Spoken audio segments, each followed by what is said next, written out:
along with VC. So the topic of this webinar is management of monochronic twins. It will be presented by Dr. Jyoti Chandran. Pivotal role of vitamin D3 in pregnancy and lactation by Dr. S. Krishnakumar. And management of cardiac disease in pregnancy, it will be going to be presented by Dr. V.K. Chellamma. So the moderator for today's program, we have Dr. K. Subash Mallya. He is a very renowned personality.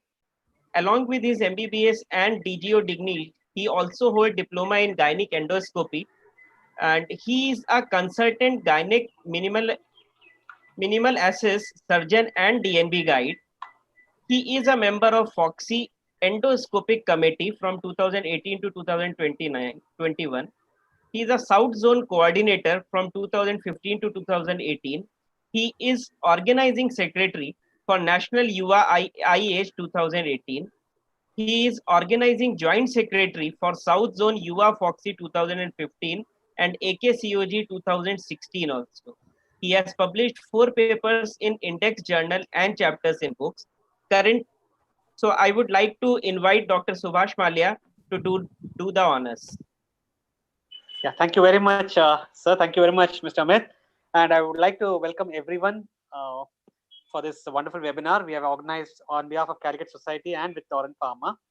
The first speaker for the day is Dr. Jyoti Chandran, and I would like to inaugurate my co-moderator, Dr. Reji Mohan. Over to Dr. Reji Mohan. Dr. Reji. Hi, hi, Subash. Yeah.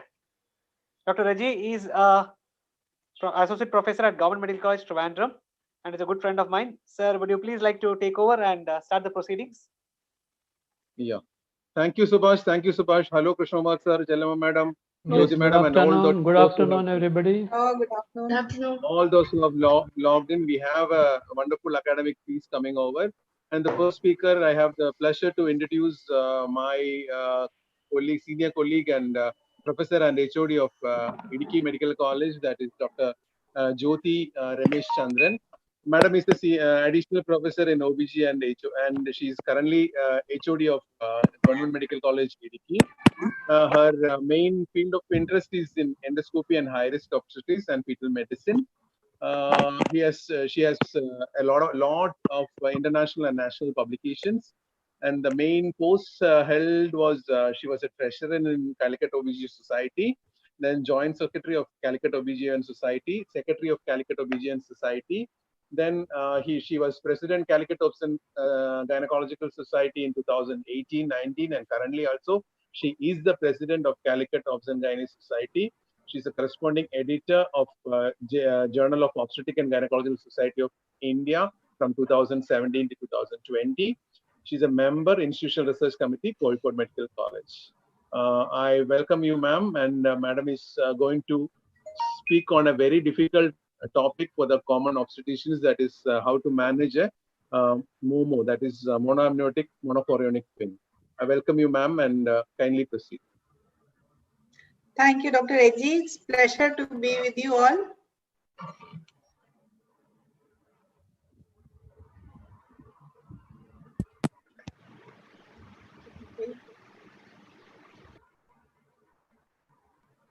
Yes, Subash.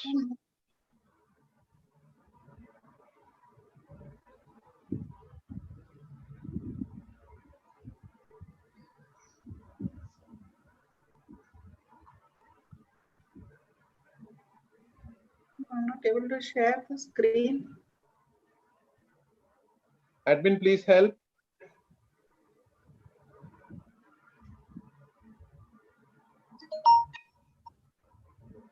Press share screen, which is there, green color in the lower part. Ma'am, press that share screen. Green arrow is there, no? Yeah, I'm pressing, but it's not coming. No, that means the admin has not given the authority. Just tell him if he has to. Dr. Subash, can you hear me? Amit has to be, I think. Yeah, he has Can come. you see it's coming? Yeah, it is coming. Coming. Okay. So good afternoon, my dear moderators and my co-speakers and those all who are logged in. Today I'm going to talk on management of monochorionic twins. Monochorionic twins itself is a big topic. I'm going to just give you certain practical tips and certain tips for the postgraduates. So here I go. I'm going to discuss this topic on as what are monochorionic twins, why are they different, how to follow them, how to screen them, about the screening for downs, how to investigate, triage for complications, how to identify complication, treatment opportunities, when to deliver them, and what are the outcomes. So as we all know that monochorionic twins develop from a single zygote. They got a single placenta with an interconnecting membrane, which is very thin, which is just 2 layers. But what we should keep in mind is that they are genetically identical, but heterokaryotype may occur. This point is important in the sense of genetically transmitted disease. They can be discordant for structural anomalies also. So this is the T sign by which we recognize a monochorionic placenta. Now we know when the blastocyst divides at 4 to 8 days, you can have an MCDA twin. But when it cleaves at 8 to 13 days, we can have an MCMA twin. What is more important is the chorionicity, which should be determined at 11 to 14 weeks. That's because at 11 to 14 weeks, you find that 99 to 100% accuracy is there. If you do it before 10 weeks, it will maybe just 98%. Beyond 14 weeks, it may be 77%. And in third trimester, it may be as low as 60%. And how do we do it? We find that there's no lambda sign, which is a sign of a dichorionic pregnancy, where the placental tissue grows in between the membrane. Whereas here you have a T sign, and you always supposed to do it at 11 to 14 weeks by a TAS or TVS. But if you have missed it, when in doubt, always treat that pregnancy as a monochorionic. That is what the NICE guidelines say. Now, why are these twins different? They are different because although they are genetically identical, they can inherit disorders which can affect both of them. There is placental vascular angiostructure which facilitates inter-twin blood exchange. Their etiology for both discordancy is different.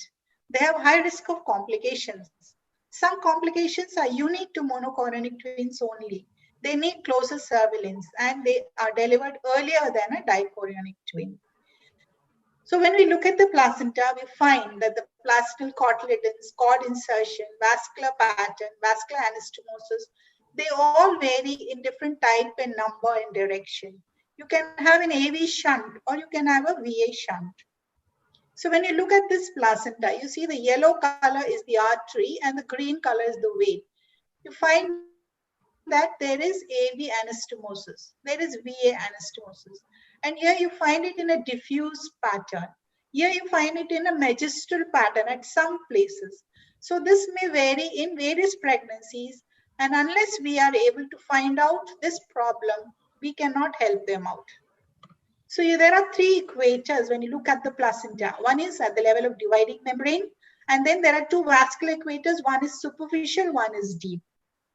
So when we look at the outcomes, what we find that the miscarriage rate is around 75%. The preterm delivery rate is also more than 50%. The IUGR rate is again more than 50%. The fetal defects are more than 80%. All these problems do happen in monochorionic twins. So what do? We have to start looking at these fetuses as early as 16 weeks. And we have to look at them every 2 weeks. And what do you look? You look for the LICA, you look for the growth, you look for the placenta and cord insertion. This cord insertion aspect is very important, which I'm going to discuss over subsequent slide. And you have to look at the Dopplers as early as 16 weeks, the umbilical artery and the DP. And at 18 weeks, apart from looking at all these things, you've got to start looking at the MCA Dopplers. Because if you want to find out anemia, fetal anemia can be detected by MCA Dopplers. And you've got to do a targeted scan and fetal echo. Fetal echo is important to find out the myocardial performance index, which I'm going to talk to you later. And every 2 weeks, we have to find out what findings are evolving, because the findings may evolve at any point of time. Then we should know about the appearing twin, which is more common in monochorionic twins. If you scan a patient prior to 6 weeks, there's 80% chance that you may miss a monochorionic twin. And if you scan at 11 weeks also, there is a chance for undercounting. So we have to be very careful. 11 to 14 weeks, definitely we should be able to pick up. And there is chance for an appearing twin. Similarly about vanishing twin. Now ART pregnancies are more common, and we may find that in 38% the fetuses may vanish, and in spontaneous it is only 7%. So you cannot assure of ART that you are going to carry on twins. So there is an incidence of vanishing twin, and it will also affect the biochemical markers screening also. And this particular condition has no long-term complications which we are aware of. Another thing is labeling twins. Whenever we see twins, 85% they'll be either on the right or on the left. But 15% they can be cephaloid or caudal. So this labeling is important because we want to follow up these fetuses separately. If we want to do a CVS or an amnio, and if we want to do some invasive testing, but we have to remember there's something known as perinatal switch. Although the A fetus may not deliver first, so that may be seen even during labor, this perinatal switch. Then dating pregnancy. If we are dealing with IVF pregnancy, we use the embryo transfer date. But for natural conception, we should use CRL of a larger twin. Now regarding screening, we find that monochorionic twins have higher incidence of increased NT. And why it happens? It is because of the vascular and the fluid imbalance. They are not at high risk of trisomy 21. Any discrepancy, we should concentrate more on cardiac and other defects. So here you see a twin with NT 4.5, here 2 mm. So in such cases, what we need to do is use an average NT for calculation, because discordant NT is more common. It is highest in the monochorionic twins. Looking at the other screening markers, if you see age and NT, it is only 75 detection rate. Age NT combined screening for monochorionic is only 87 detection rate. So the take-home point in this slide is that the monochorionic pregnancy, there's a single probability for the whole pregnancy with an average NT. But if you're looking at a dichorionic, it is a fetus-specific probability. Now, other markers like nasal bone, there's no difference between MC, DC. If DV and TR, the MC twins, less accurate because of fluid imbalance. But if it is tricuspid regurgitation or reverse A wave, it points to cardiac anomalies. Now, what about cell-free DNA, NIPT? Monozygotic pregnancies can be offered, and the sensitivity is same as singleton. And 94.4% sensitivity you can have with NIPT. Whereas with dizygotic, each individual fetal fraction may differ, and if it is in low in the affected fetus, you can have a false negative results. So supposing you find a screen positive with NT or other markers, what you have to do is you may have to do an amniocentesis. And if you want to do an amniocentesis, you have to do both the sacs. And also it is indicated if there is discordancy in growth or discordant anomaly. The fetal loss rate is 0.3 to 2.2%, and always consider a late amniocentesis. Now, discordancy in CRL. What is discordant CRL means? It is 10% or more difference. You call it a discordant CRL, and that is a marker of selective growth restriction. It is not a predictive of TTTS. So discordant CRL has to be kept in mind and to look for selective fetal growth restriction. But if you find a discordant NT alone, it is only 50% sensitive in predicting TTTS. But if you find a discordant DV and discordant NT, the relative risk is 21 for developing TTTS. And why it happens is because of overload. So this is a study in 2018 November. What they did was they studied NT more than 95 centile in one or both fetuses and TTTS, and CRL discordancy of more than 10% and TTTS. And what they found is that it is not currently possible to predict adverse outcome in monochorionic twins. So the take-home message is we have to be on the lookout for these complications developing if there is difference noted. Now the anomalies. Now structural anomalies, it is 2 to 3 times more, and it may show a Christmas cracker hypothesis. That means if you break a cracker, it may break out into multiple pieces. So you can have a short anomaly, you can have a big lethal anomaly or a non-lethal anomaly. And this could be because of gene imprinting, expression, hemodynamic factors. And what we want to do at this point of time is we have to see how we can make the normal twins survive and prevent a preterm birth. So as I said, the lethal problems can be anencephaly, bilateral renal agenesis.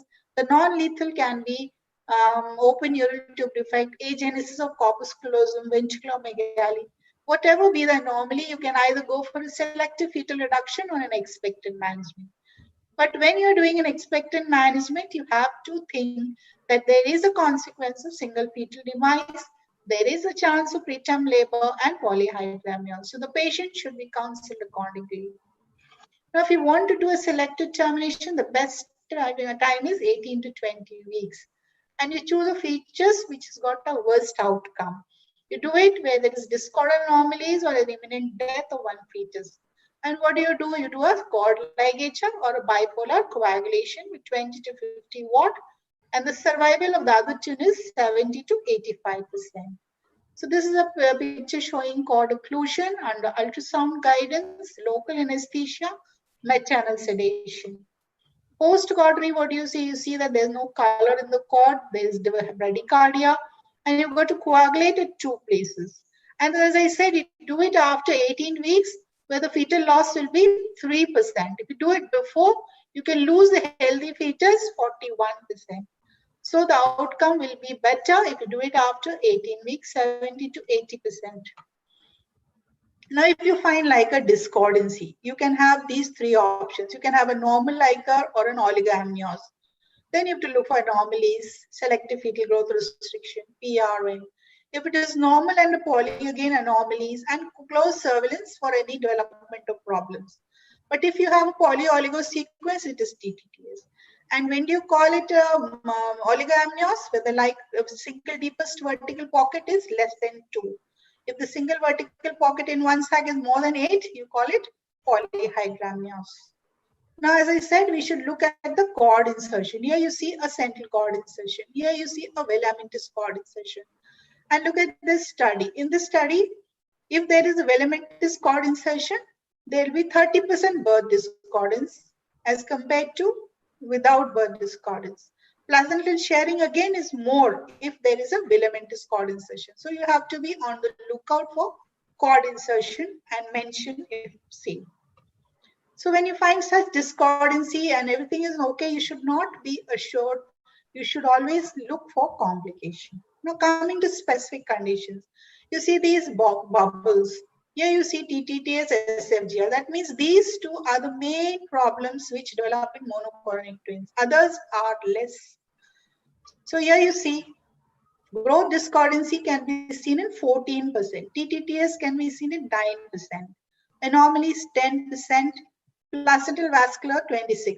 So these are the 2 things where we can do something about these fetuses.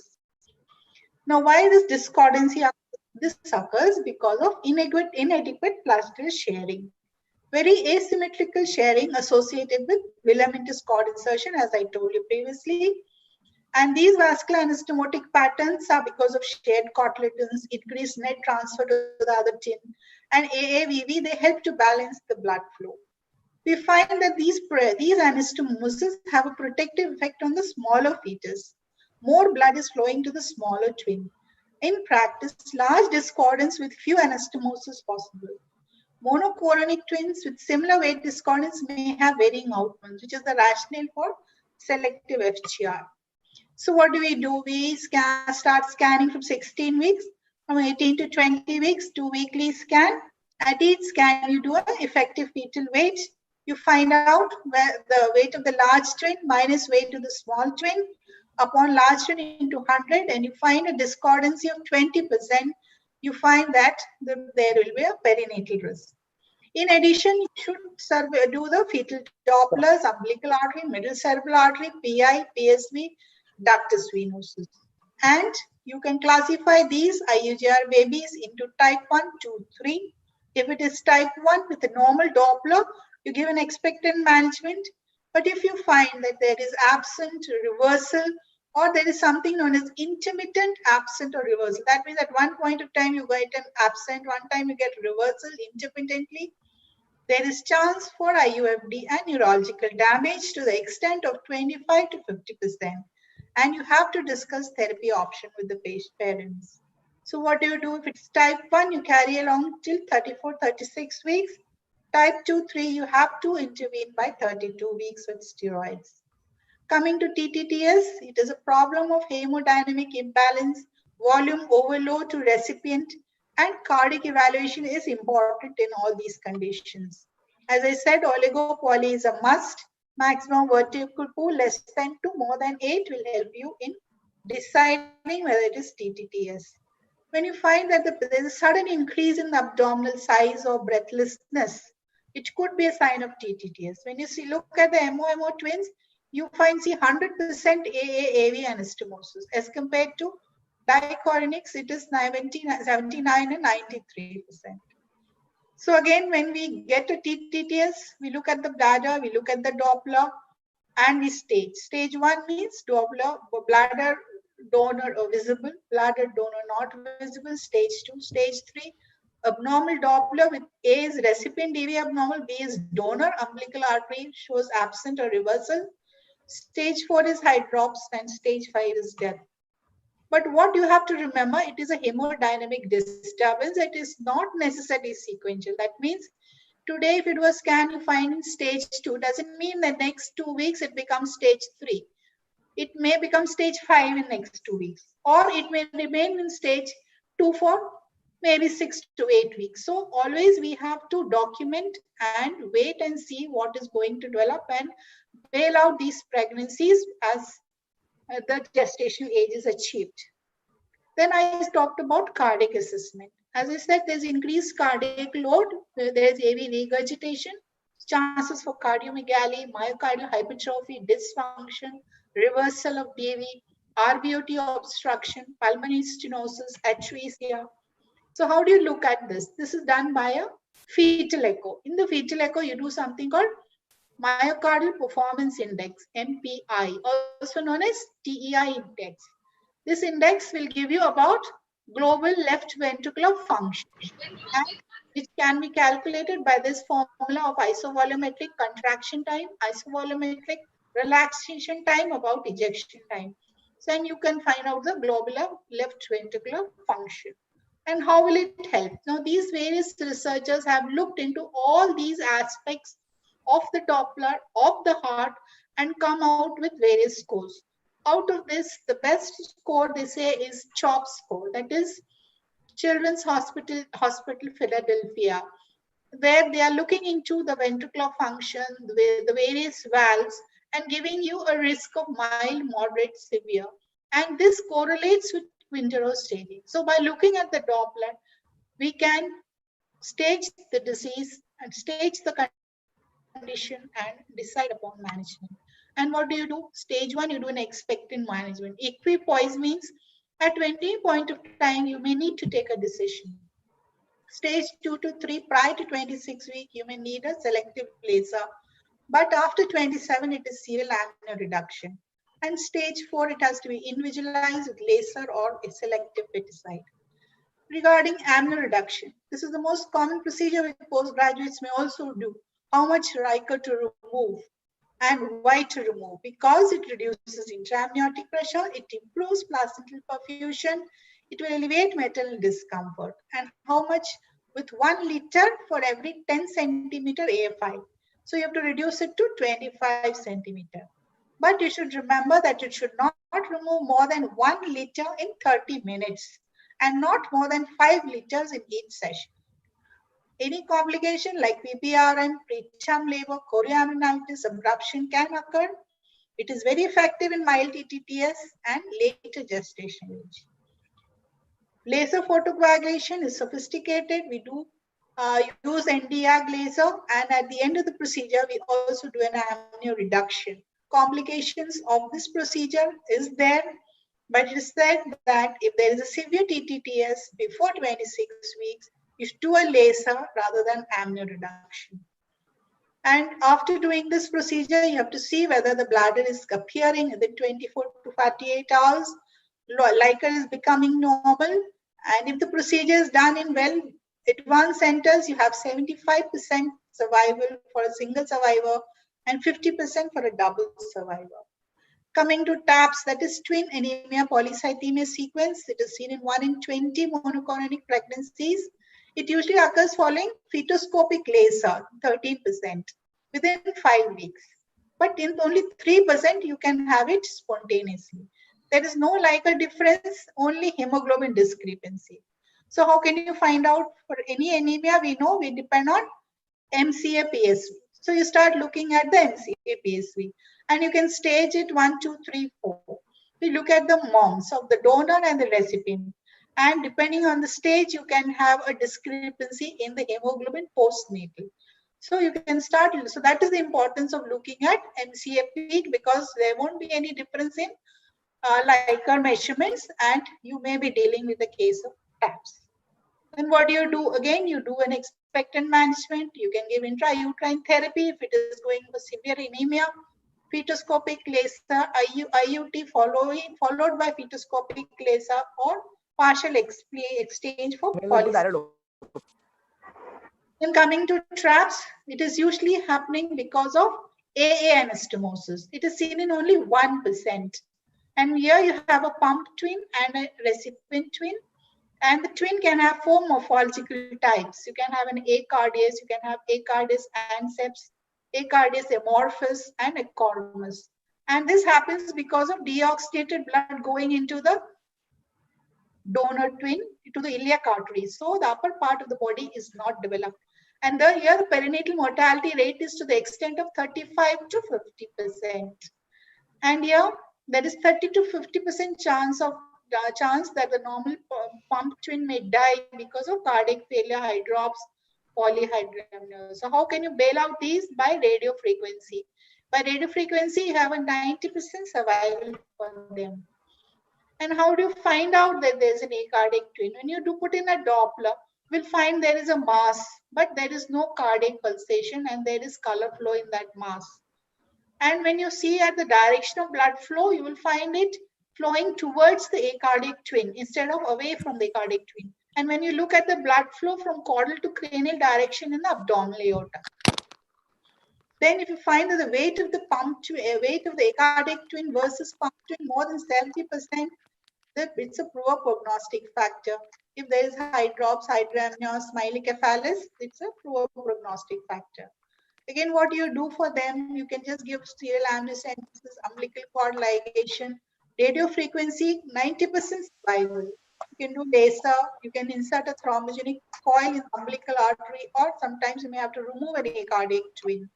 This is a study from Mediscan. They looked at 91 fetuses with TRAP sequence, and they did laser in 27, and they found that 80% live birth rate at 37 weeks with a relatively good birth rate. So you have laser as an effective strategy. Here again, 48 cases, 84% success rate. And when do you do it? You usually do it after 15 weeks. Higher the gestation age, more cycles are required. And this is a study which gives a very good live birth rate and a cord demise of only 12%. Cord entanglement is seen in MCMA twins, mostly by 30 to 34 weeks. You have to do a Doppler and find out these babies. Single fetal demise happens because of acute transfer of intravascular volume. So there can be a co-twin demise in 12 to 25, neurological sequelae in 18 to 25, anemia, cardiac failure. So for these, what you need is a close monitoring MRI 3 weeks post-demise. We know that if it happens in the first trimester, it does not impair development of the surviving twin. So the management depends at which age the demise has happened. If it is near to the term, it's better to terminate. If it is very early, you may have to take other methods. Now, there are risks beyond the fetus like hemorrhage, GDM, breakdown, hypertension, which are of course topic, but we know that these problems do develop and we have to be on the lookout for these problems. When do the deliver elective birth from 36 weeks? Monochorionic twin continuing beyond 38 weeks increases the risk of death. In MCMA twin, we should terminate around 32 weeks with steroids. Both twins should be monitored continuously. 30 to 40% of planned delivery may end up in CS. Always we have to keep a low threshold for CS. This is a study which says that there is no point in continuing pregnancy beyond 38 weeks. It is maybe associated with poor outcome. Low dose aspirin is indicated in twins if it's a first pregnancy, more than 40-year-old, more than 10 years since last pregnancy, BMI more than 35, family history of preeclampsia, and past history of preeclampsia. Preterm labor, we know that preterm labor, they have an increased risk. Cervical length is less predictive. Don't use untargeted steroids. 60% of twins deliver spontaneously by 37 weeks. What doesn't work is the bed rest, no routine progesterone, no role of cerclage. In the absence of other complications, CS has not shown to be improved, safer than vaginal birth for twins in multinational RCTs. So simplified approach for monochorionic twins is early diagnosis, rule out malformation, follow every 2 weeks by fetal Doppler. If suspicious for TTDS, do the treatment. If FGR, do a Doppler and decide on to the management. Uneventful 36-37 terminate. The few slides on trials in twins for postgraduates. One is the Peristat trial, which was done in 2000-2004. They looked at 11 European countries to find out what is the preterm labor rate in these countries. And then they found in Scotland, it's 9%, in Austria it is 12%, 10% extreme premature. And then they said that clinicians in different countries have different approaches to multiple pregnancy. Then there's a Stop It trial where they wanted to prevent preterm labor in twins, and they gave vaginal progesterone gel for 247 and placebo. For 10 weeks they gave from 24 weeks, and they found that there's no significant effect in timing of delivery or IUD before 34 weeks or adverse outcome. Then Stop It 2 trial is going on at present. It is going on at Southeast Scotland. They're doing a TVS at 18 to 20 weeks with cervix less than 35 mm, and they're putting Arabian pessary to no pessary, and they plan to recruit 500 women, and they want to see what happens, whether they go for preterm labor and what is the neonatal outcome. And there's an Esprit trial. They said that threshold for significant board discordance is defined according to adverse perinatal outcome. 18% for both DC and MC without TTDS and 15% with TTDS. And there's a Stoke trial which says that early pregnancy loss is more in monochorionic pregnancies. No difference in mortality after 24 weeks. It may be because we are able to detect and promptly treat complication in monochorionic and plan an early delivery. So friends, see, the technology has advanced. This lady at 75-year-old at Bengaluru is preparing discon with solar. So we also have to use our Doppler judicially and plan a good outcome and give them twin happily. Thank you.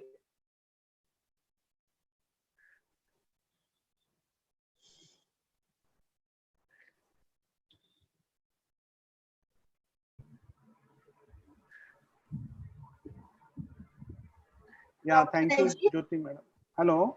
Yes, yes. Yeah, thank you, Jyoti madam. Sorry, I joined a bit late because I got stuck with an emergency. Yeah. Okay. And then Veerendra also, welcome, yeah. please. Good afternoon, madam. Yeah, good afternoon. That was a nice presentation with all the evidence.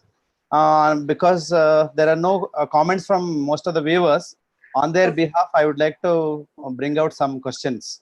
Sure. Like suppose you said that the screening should be especially for aneuploidy in the first trimester between 11 to 14 weeks. Suppose in rural setup, patient may come little late. They may present at 16 weeks. So how do you plan for such patients aneuploidy screening? Like we textbook wise, we have to screen them in the first trimester. Yes. Patient who may come late, like you want to find out whether the triple marker or the quadruple marker will work. Okay, right. That's one. And how frequently we have to do ultrasound? The book says 2 weekly because each manifestation may happen very fast or very late. So every 2 weeks for monochorionic twins, we are supposed to do ultrasound. Okay. So suppose patients do not have any complications, uncomplicated monochorionic twins. Can we modify? We cannot say uncomplicated unless we do a scan. If you do a scan at one point, 2 weeks later, that may turn to a complication. So they may or may not be. We have to just be on the lookout for them. Okay. So is there any difference of appearance of complication between monochorionic twins and dichorionic twins? Definitely, because I told all these complications are specific to monochorionic twins. The appearance of complications may be little late in case of monochorionic. That's why we have to look for every 15 days. Yes. Right? Hello? TPS occurs as early as 26 weeks. It may not manifest after 26 weeks. Okay. And another question, madam. See, evidence-wise, there is no role of prophylactic surclass. But we do get patients from IVF centers who have already trained their mind to undergo prophylactic cervical and surclass. What do you advise? Because I am a general gynecologist, I am not a fetal medicine specialist, neither I am an infertility specialist. But we do get patients from different ART centers, and they pressurize to take for cervical and what is your take on this? Yes, there is no harm in doing after explaining the risk. But evidence says that there is no need for routine cerclage. But ART pregnancies are precious pregnancies. And there have been instances where patients have sued the gynecologist saying that they didn't put a cerclage or they didn't give a progesterone. Madam, here I want to ask a practical tip question. Like we have people like us who are doing general gynec practice and may not have a very large practice. In all our FOGSI, MOGS conferences, a lot of people talk about evidence-based things. And they have a lot of maybe a larger database of patients, and they may not be able to do cerclage for all patients. But now suppose evidence always says that unless the cervical length is not less than 2.5, there is no funneling, then cerclage is not required. But most of the time, sometimes we get a patient at 18 weeks, we do a sonography, which is normal. And suddenly at 24, 25 weeks, there is a funneling or whatever. And then it is too late to do a cerclage. So can we have a take-home message for general gynecologists like us? If they have a high-risk precious pregnancy and cerclage, then cerclage, people should know that it also has its problems. Because if cerclage done wrongly can cause induced chorioamnionitis and cause leaking. So for me, what I started doing is if I do a prophylactic cerclage, I do a Shirodkar and at a higher level. So, and with a Mercilin tape. So the chance of this chorioamnionitis and premature leaking is taken care of. And we counsel, it is prophylactic. So I just tell the patient. So, but all the evidence says it is not to be done. That is the problem. Madam? That is there. No, 1 minute. If it's a high-risk pregnancy, Dr. Krishnakumar wants to add something. No, whether are we talking about evidence of Indian evidence or we are talking about the evidence which are outside India? So we cannot correlate both. I am very skeptical whether evidence in India is too less to really tell us not to do os tightening. And our patients, as Pradhan already said, they are more pressurizing you because for them every medical treatment has to be a final treatment. If you miss and then after 2 weeks they come with the open os, they are not going to just sue you, they are going to even hit you. So what is your practical tip? Suppose a person like me, should I do a cerclage or not do a cerclage? Twins, I would advise I will do. Fantastic. Good take home message. I will do. Yes. Jyoti madam. Jyoti madam, second point I wanted to bring about. There are questions from the audience. How do you see the questions? I cannot able to see. No, only. I am able to see. I'll ask question, madam. Hmm. Sudha, she has put a comment. MCDA single twin single fetal demise at 24 weeks. How to monitor and timing of delivery? Dr. Sudha. As I mentioned, you have to, after 3 weeks of demise, you've got to do an MRI of the fetal brain of the surviving twin and find out the any problem. Now, if everything is normal, at what time you would like to deliver, madam? Maybe 34 weeks, 34 to 36 weeks of giving steroids. Okay, right. Thank you, madam. Another question from Shobhana Mohandas is, which centers in Kerala do laser treatment for TTTS? Kerala, I don't know. Mediscan only I know. Okay. I think the Amrita people are doing. I don't know. Subash, I think Dr. Vivek and Dr. I think Dr. Vivek and Dr. Vijay is doing in Saimar and in Amrita. Ma'am, and Amrita. Question which has come from Dr. Rajesh, which says that, ma'am, how do you predict TTTS in the first trimester? As I told you, no, DV Doppler and NT. These I think two we have things covered that. Keep it under suspicion. Yes, ma'am. Yes, ma'am. And ma'am, I think we have a lot of more questions here. I think we'll take it up at the next session. Yeah. Madam, one last question. Yeah, sir. Jyoti, ma'am. Please, How do you interpret prenatal, non-invasive prenatal testing? NIPT. NIPT. NIPT for monochorionic twins, as I said, will be a better predictor as compared to dichorionic. Dichorionic has got the individual fetal risk, whereas monochorionic, it is better. Okay. Like a singleton. Right, ma'am. Okay. Thank you, madam. That was an excellent deliberation. Thank you. So, madam, 1 minute. Just the last question, because if in monochorionic twin, if the NIPT is abnormal, we have to assume that both the twins are abnormal, right? Yeah, you should do the amnio. Yeah. So, can I introduce or welcome the next speaker? Sure. Whatever questions are there, we can take it later on.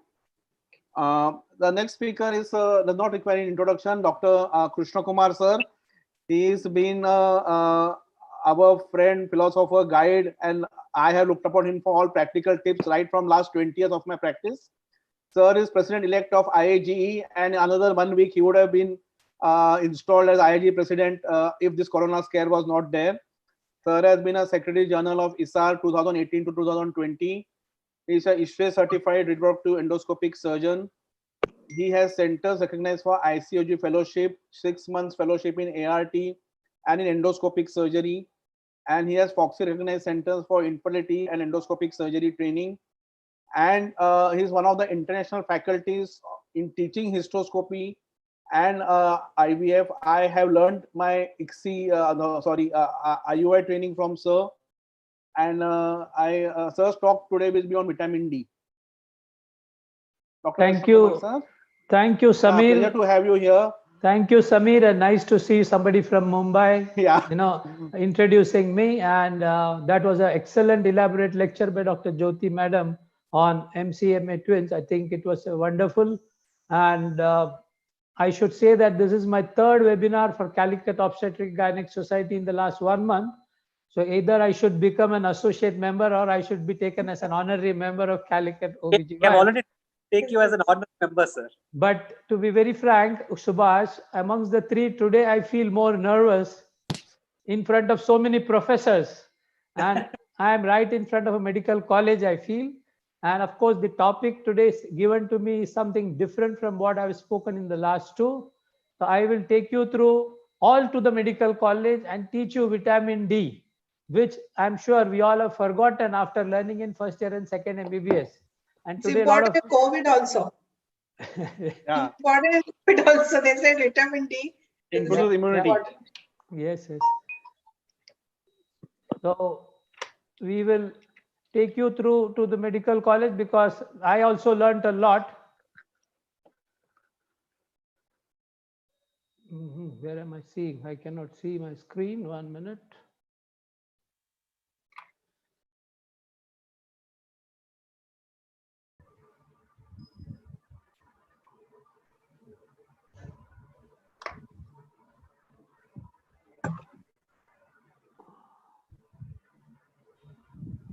Well, till Sir shares the screen. I think I would also like to thank sir for obliging for our society very much, sir, and also would like to thank the sponsors of today's program, the Torrent company, who have readily agreed for this three informative talks. And we have also taken care of the postgraduates also, since the DNB exams are also going to come in the next 1 month. So I thought we should have something which is practical. So from the practical aspect, we did decide that we will have some sort of talk which will be helpful for the exam going PGs also. So on behalf of this, we would like to wish all the exam going postgraduates the very best. I think Dr. Krishnakumar sir has just got his screen. Yeah, over to you, yes, sir. Yes, thank you. So we are going to look at the pivotal role of vitamin D in pregnancy and lactation, something which may be looking a little dull, but after going through some of the literature, I did find that we are ignorant of quite a few things, and very lot of developments are taking in this field, apart from endoscopy and infertility, where we always think only new things can come up.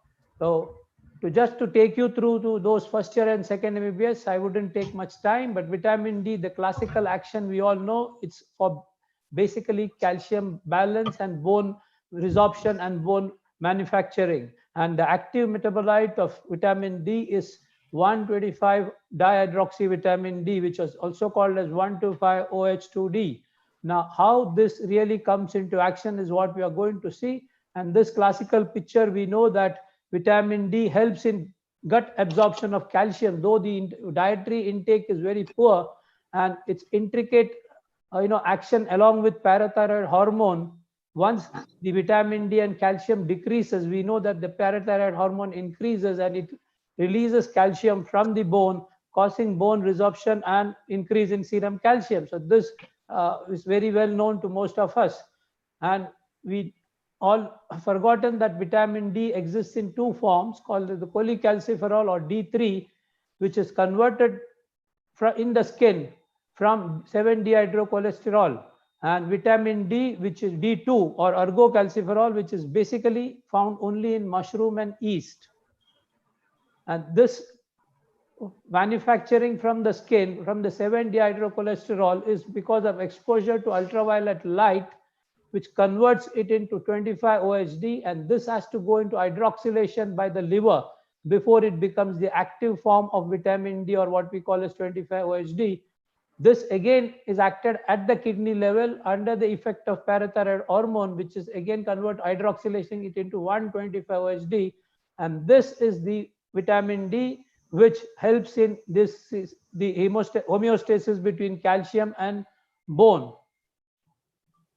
So there is a very intricate pathway. Vitamin D inhibits parathyroid secretion. The moment vitamin D goes down, parathyroid hormone increases in this blood, and it causes not only bone calcium release, but increases the gut absorption of the calcium to normalize the serum calcium level. So this is just the basic physiology of this vitamin D acts in our body to maintain the classical action on bone and its metabolism.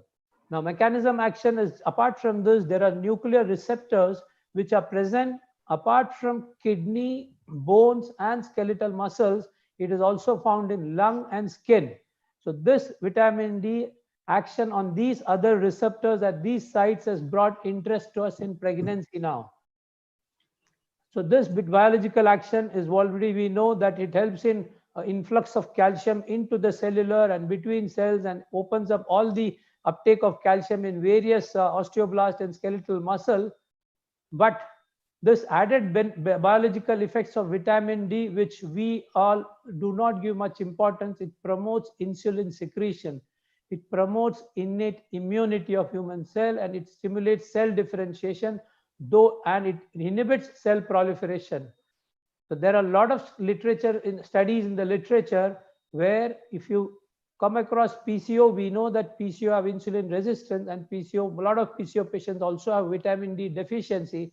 So whether there is a possible missing link between insulin resistance and PCO is what is vitamin D. Is it because of PCO, or is it the culprit of PCO, is all being studied, and maybe in a couple of years' time we will get answers to this. So that's a very interesting point which I came to know through the literature.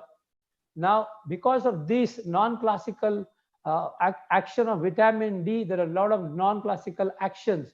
It promotes insulin action and secretion. It does have a lot of immune modulation. It helps in lung development. So it has a big potential to influence many factors in the development of fetus. And that is what a lot of papers have proved what vitamin D can do, or what hypocalcemia and hypovitaminosis produces in pregnancy or during pregnancy.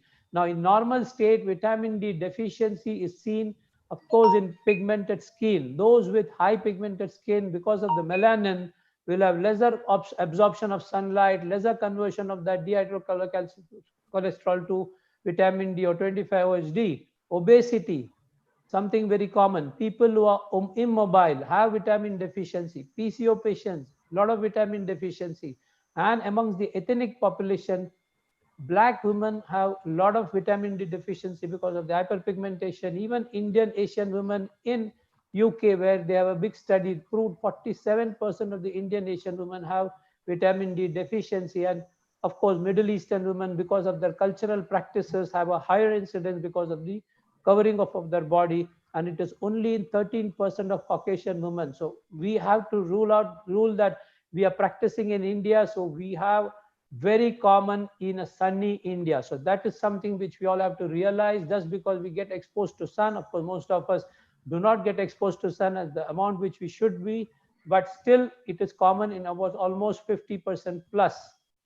Now, the normal vitamin D level, which is measured as 25-OHD level, and we normally tell it as nanogram per ml, is between 32 to 100. That is what is commonly measured as a sufficient vitamin D, and anything below that is deficiency or insufficiency, and excess vitaminosis can also occur and create complications. So we have to be careful about the dose.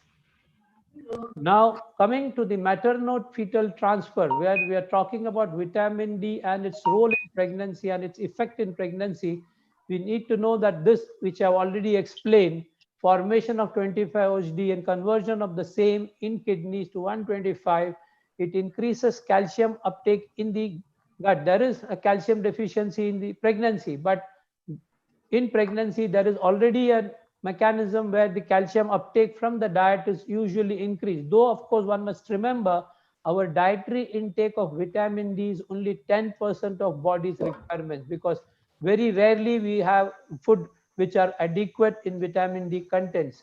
And this, apart from acting on the mother, the placental transfer of occurs. 125-OHD cannot transfer to the placenta, whereas 25 hydroxy D can be transferred across the placenta, and it has immunomodulatory properties.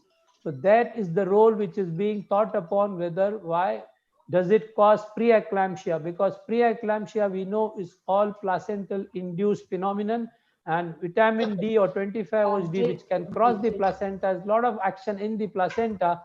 And once this crosses the placenta, the fetal kidney converts it into 125-OHD.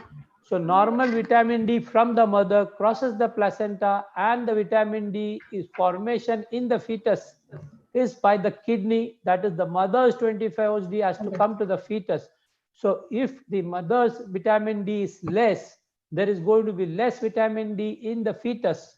And the normal level, which has been mentioned, is about 30 nanogram per ml is what is mentioned in pregnancy, which is required for a normal calcium homeostasis and other effects where pregnancy is required.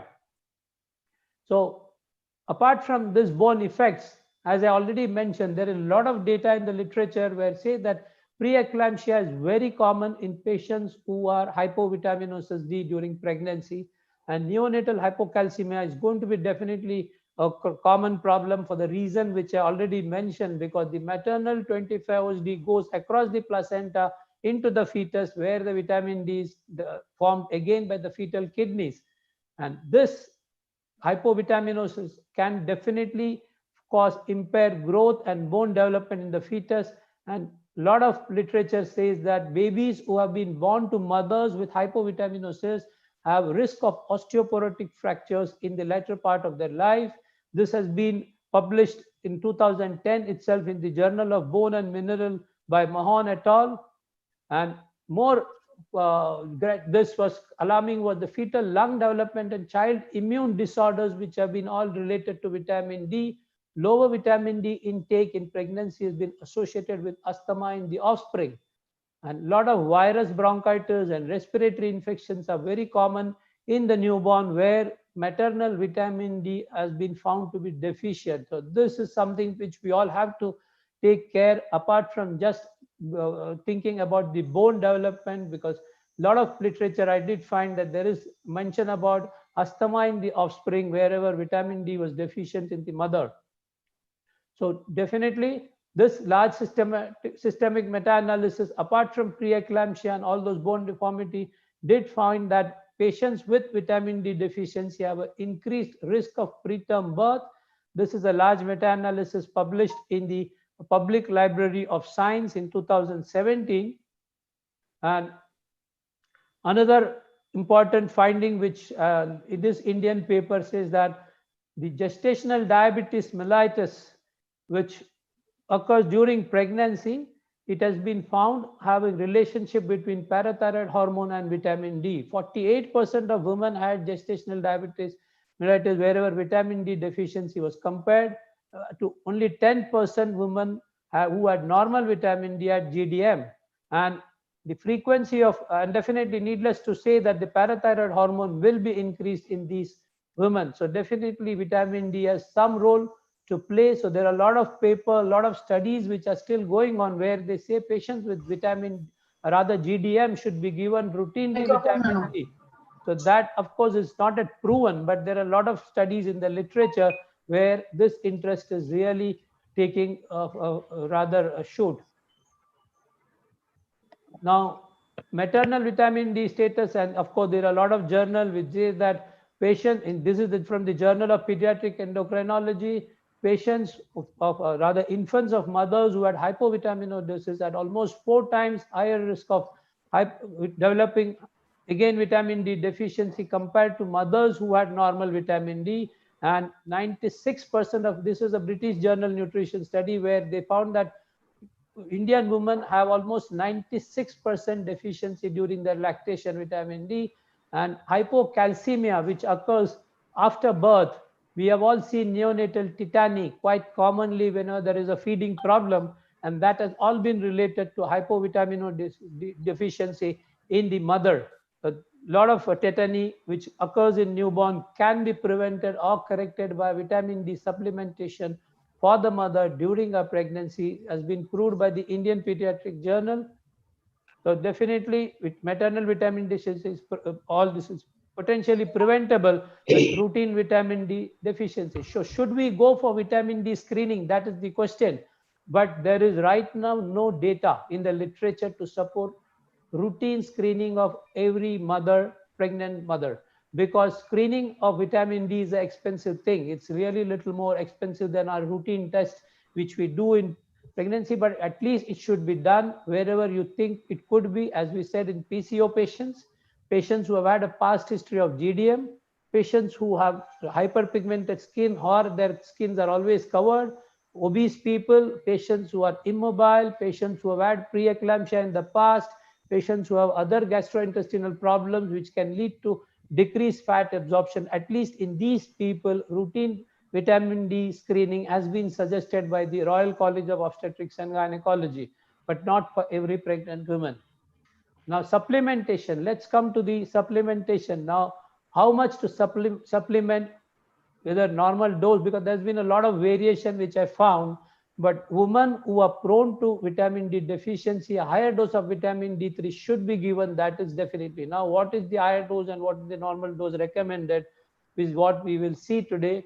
Now, this even Cochrane data, because Cochrane usually doesn't touch on these aspects, but I was happy to see even Cochrane talking about vitamin D may reduce the risk of preeclampsia, low birth weight, and preterm birth weight. And vitamin D supplementation could reduce all these. That is what was published in 2016 by the Cochrane data, though their number of studies were less, but this is a conclusion even with the Cochrane library. Now, vitamin D recommendation by many world committees, as you can see, the NIH or the NICE guidelines say 400 IU is enough for patients who are normal.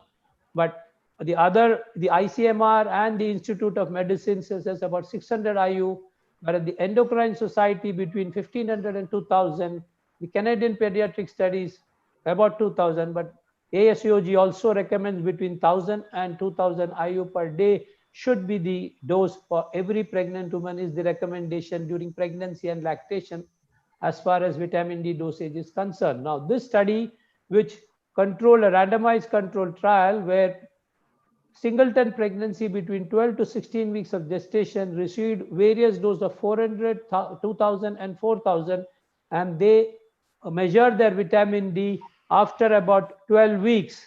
And what they found was, of course, patients who were receiving 4000, the level of vitamin D above 32 was seen in almost 83%.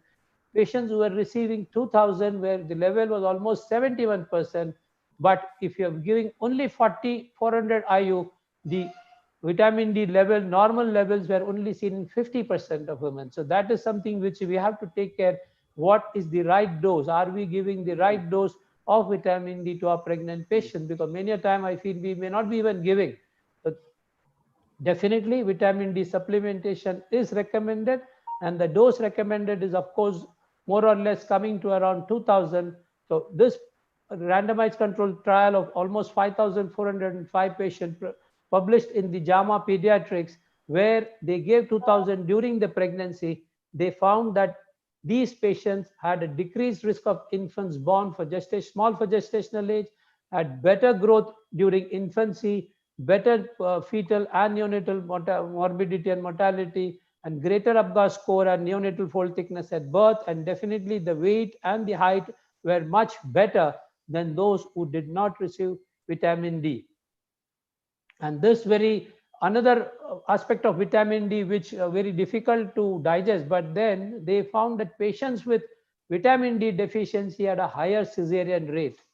So that is something which couldn't be explained why there is a higher cesarean rate, and patients with normal vitamin D babies have definitely better weight than those where the vitamin D was not supplemented up to 2000 international units per day. So this was published in the International Journal of Contemporary Medical Research just this year in 2020. Now, as far as as I said about ICMR and this, the recommendation is about 600, but whether is it the right dose, there has been a doubt, and this particular paper by the International Journal of Clinical Medicine recommends that definitely dose of up to 2000 international units of vitamin D should be given for a normal 30 nanogram per deciliter. So it is found to be safe that you up to 2000 doesn't cause hypervitaminosis D or hypercalcemia. So again, published in the Indian Journal of Endocrinology, where they had two groups, or they rather divided into four groups. One group received only about 1000 IU per daily or 30,000 per month, and the other group received 2000 international units, and another group received 60,000 international units vitamin D monthly. And what they found was the third and fourth group, which received 2000 per day or 60,000, had better vitamin D level during pregnancy and better neonatal and better fetal outcome. So friends, to conclude, to tell about the implications of vitamin D deficiency in a nutshell: adverse maternal outcomes, which includes pregnancy-induced hypertension or PIH or GDM, recurrent pregnancy loss, preterm delivery, primary cesarean section, postpartum depression, and the neonatal adverse outcomes are, apart from rickets, craniotabes, decreased wrist ossification centers, impaired tooth enamel formation, and needless to say, vitamin D and calcium deficiency is required throughout their lifetime for women. Childhood, it can cause schizophrenia, asthma, diabetes type 1, rickets.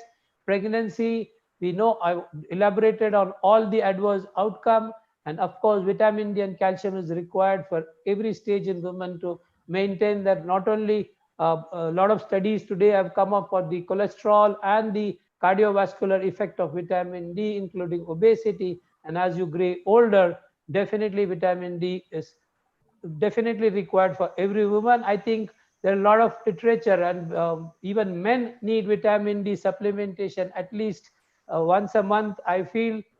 And in summarize, of course, the exact dose is not known. To definitely improve the maternal and neonatal outcome, we would recommend between 1,000 and 2,000 international units per day, along with calcium, to every pregnant woman. And definitely, we must take care of those patients who are in the high risk category, follow them, identify them, and treat them. And I'm sure I have tried to convey the role of vitamin D, pivotal role during pregnancy and lactation. Thanks for a patient hearing. Thank you. Dr. Krishnakumar, sir. Thank you very much, sir. Sir, I just have on in a nutshell, sir. Usually, sir, a vitamin D3 talk at 3:45 in the afternoon is a very nice recipe for a good sleep. After first MBBS, our what we have been on. But let me tell you, sir, right now we have about 812 people who have logged in. Plus, we have about 9 of us who are the speakers and the moderators. So hats off to you. You've made it a very nice talk. You've made it concise. I was tense, as I told you, because I said I'm not prepared. Even today morning, I said, what am I going to talk? So I don't know whether I presented well. But very fantastic presentation, and thanks for revisiting biochemistry, and it's stimulated some old cells. Yeah, as Subash said, vitamin D3 in the afternoon is going to be really boring. No, but it was very good. So my one question, what I want to know is, instead of doing the test for vitamin D, what is the harm of giving it empirically? Correct. That is what I said. Now, routine screening is still not recommended. Yeah. So definitely giving empirical is what we all follow. And that is where the dose which has been, there is a variation. People are worried whether if I give a higher dose, it will cause hypervitaminosis and a calcium problem and kidney. So when you did research, did you see any papers on hypervitaminosis? Yes, they did said above 4,000 the risk is high. Okay. Above 4,000 IU per day. Okay. So that is where the recommendation stops at 2,000. But traditionally, the physicians, how they give is once every week for the first 2 months, and then once a month. That during pregnancy, it is said that 60,000 IU per month is enough. Yeah, okay. 60,000, which is otherwise weekly we give in PCOs who have proved vitamin D deficiency. We give for 12 weeks. But in pregnancy, it is mentioned, don't give it, because pregnancy, the calcium uptake is as such increased. That's a normal physiology. Okay. So you don't give beyond 60,000 IU per month. Okay. And dose is about 1,000 to 2,000. And sir, for your infertility practice, do you give empirically to all this PCOS and all vitamin D, or you diagnose? As you rightly asked, because PCO patients we find very frequently, and there we test. And for PCO patient, we give them a 3-month course of vitamin D per weekly. How you give that 60,000? 60,000, yeah, per week. We can give a single dose of arachital also? Yeah, we can give. Yes.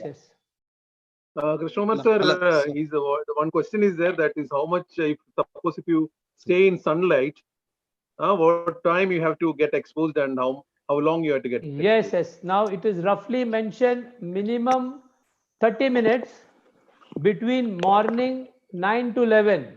The timing is also mentioned that roughly between morning 9 to 11, if you can expose your skin for 30 to 40 minutes, you get roughly 400 IU per day.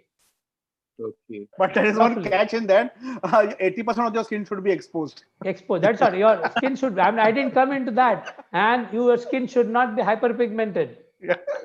All those things are there. Sir, Krishnakumar sir. Hello. Yeah, sir. Yes, Veeru sir, please. Yes, sir. Sir, it was a nice deliberation, sir. I am Dr. Veeredrakumar, working as professor in WIMS Bellary. My question is whether vitamin D should be called as a vitamin or it is a hormone. Yeah, definitely. Looking at action, definitely it is an hormone. Yes. So I think via media we can call it as vitamon. Okay, sir. Vitamin D is a vitamin. The active form is a hormone. That is okay. Answer. Okay. And regarding, no doubt, we Indians as well as the ancient Egyptians worshipped sun as God, who is the giver of vitamin D. Okay. And you name anything, it is there in the literature, starting from preeclampsia. It is also said that it is prevents cancer. So a lot of non-calcemic benefits are there as far as vitamin D is concerned, including prevention of preeclampsia, prevention of cesarean section, prevention of carcinogenesis, so many things. And suppose 60,000 units we are all using in practice. Sometimes patients, instead of taking weekly once, she may end up taking daily. And what is the harm? You have to measure her vitamin D levels, because there can be hypervitaminosis and calcium can be increased. So that is one thing which you have to take care. Yes. Okay. So if you are going to give vitamin orally, is there any guideline that we have to take with a fatty meal or something? So that is a fat soluble vitamin. Yeah, I have not come across, but it is recommended to be taken along with food. Okay. And that is all I have come across. Yeah. Is there any difference between taking a softule and powder form?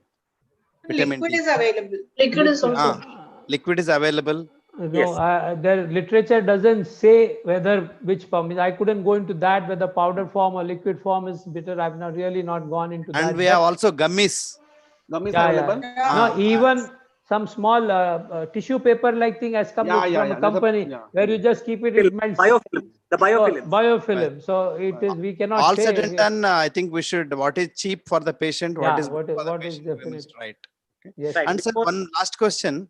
Is there any link between vitamin D deficiency and anemia?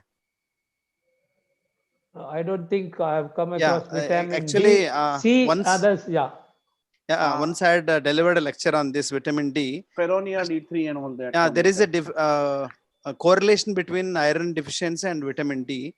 It is said that in erythropoietic tissue, vitamin D3 acts as a paracrine fashion for erythropoiesis.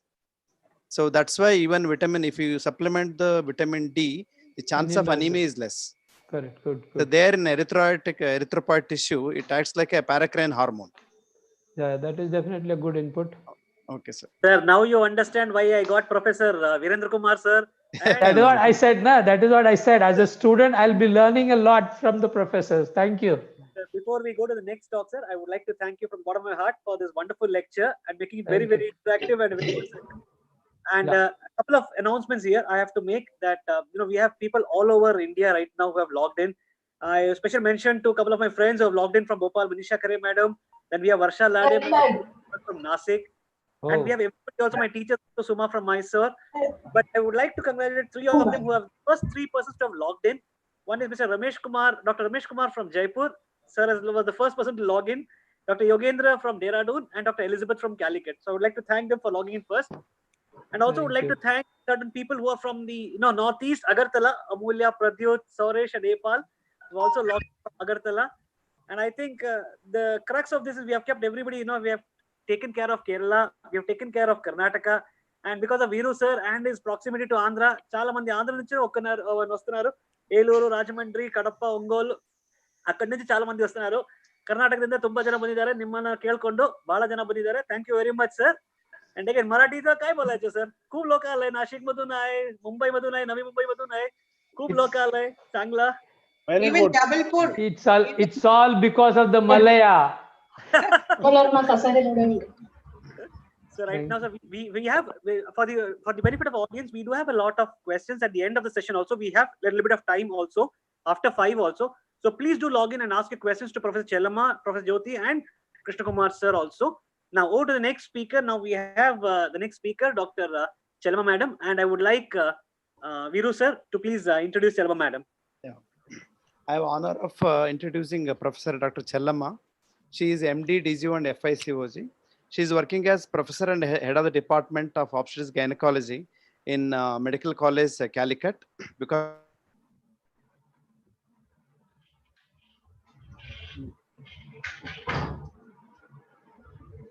hello.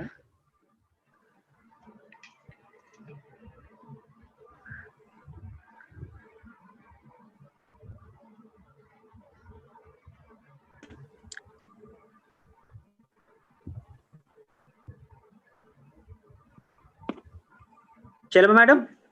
Yes. Yeah, we will just play your module right now, ma'am. Okay. Am I audible? Yeah, you're Yes, yes, ma'am. Yeah. So I have honor of introducing Dr. Chellamma. Over to you, madam. Hello? Okay, okay, come here. Yeah, can you hear me, madam? Hello? Hello, Yes, sir, madam, it's over to you, madam. can you see the slides? No, slides madam. is not shared yet. Yeah, Slides shared. Maruti? Hi, Hello. Hello. You have to Hello? click on the share screen button now. Madam, share screen. ma'am, there is just Yes, yes, yes. You open your PPT first. PPT already open. Madam, click on share screen. Go to the Green Zoom, button. Zoom The first. screen is not seen. On corner top, you will find the screen, and you have to click on the green button over there. Arrow Bhadra. will be there. Yes, yes. Bhadra.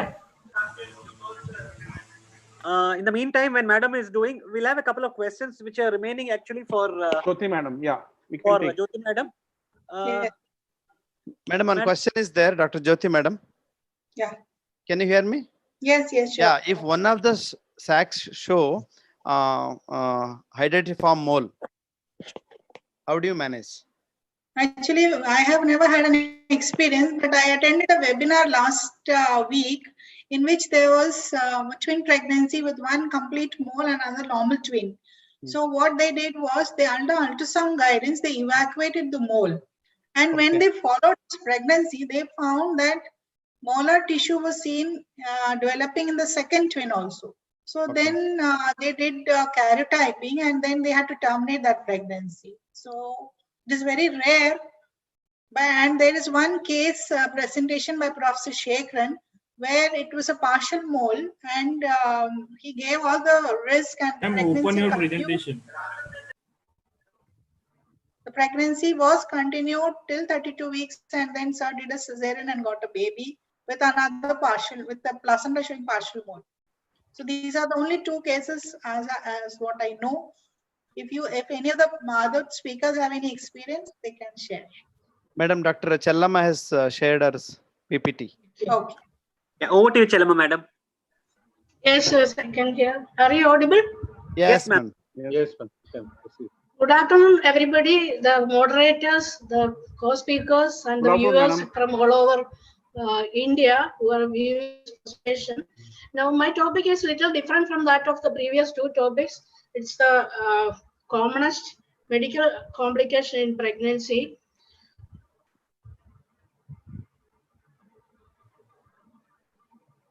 Just click on the next, and then you can press the next and previous button. So this is an important cause of maternal morbidity and mortality, and the risk can be there in the antepartum period, intrapartum period, and the postpartum period. So it is a very, very high risk pregnancy, and also a close monitoring of the patient should be there with the cardiologist and also the obstetrician, especially the senior obstetrician. Another important thing is that the patient should be managed in a tertiary care center. So coming to the types of heart disease, we all know that there are congenital heart disease and acquired heart disease.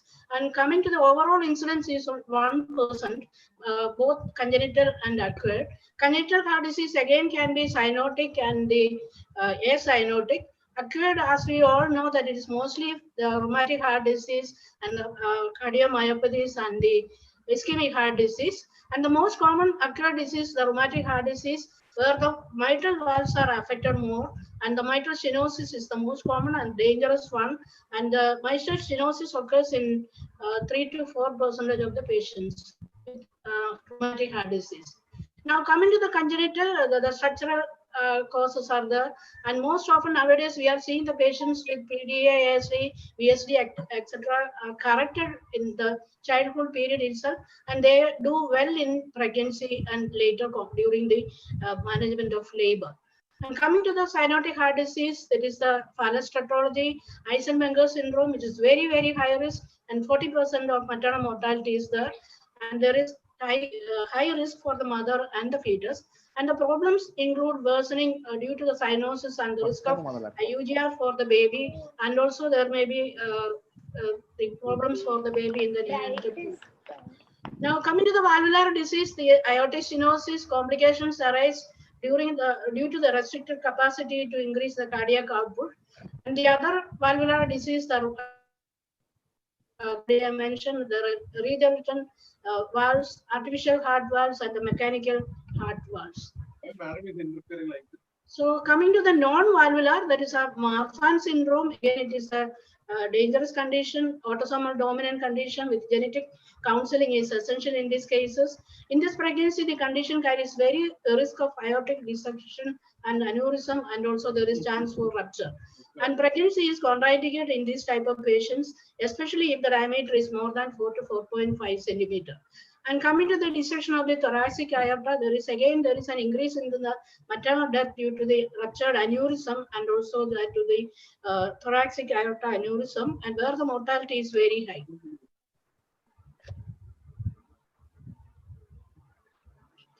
Now coming to the cardiomyopathy, it is another cause of maternal death. Unexpected cases most often occurs in patients who are not having any previous evidence of heart disease, and usually occurs in the late pregnancy up to 5 months postpartum. Now coming to the coarctation of aorta, the most recent was surgically corrected again already, and even though it is corrected, there may be some residual narrowing, and there may be problem occurs due to the aneurysm formation.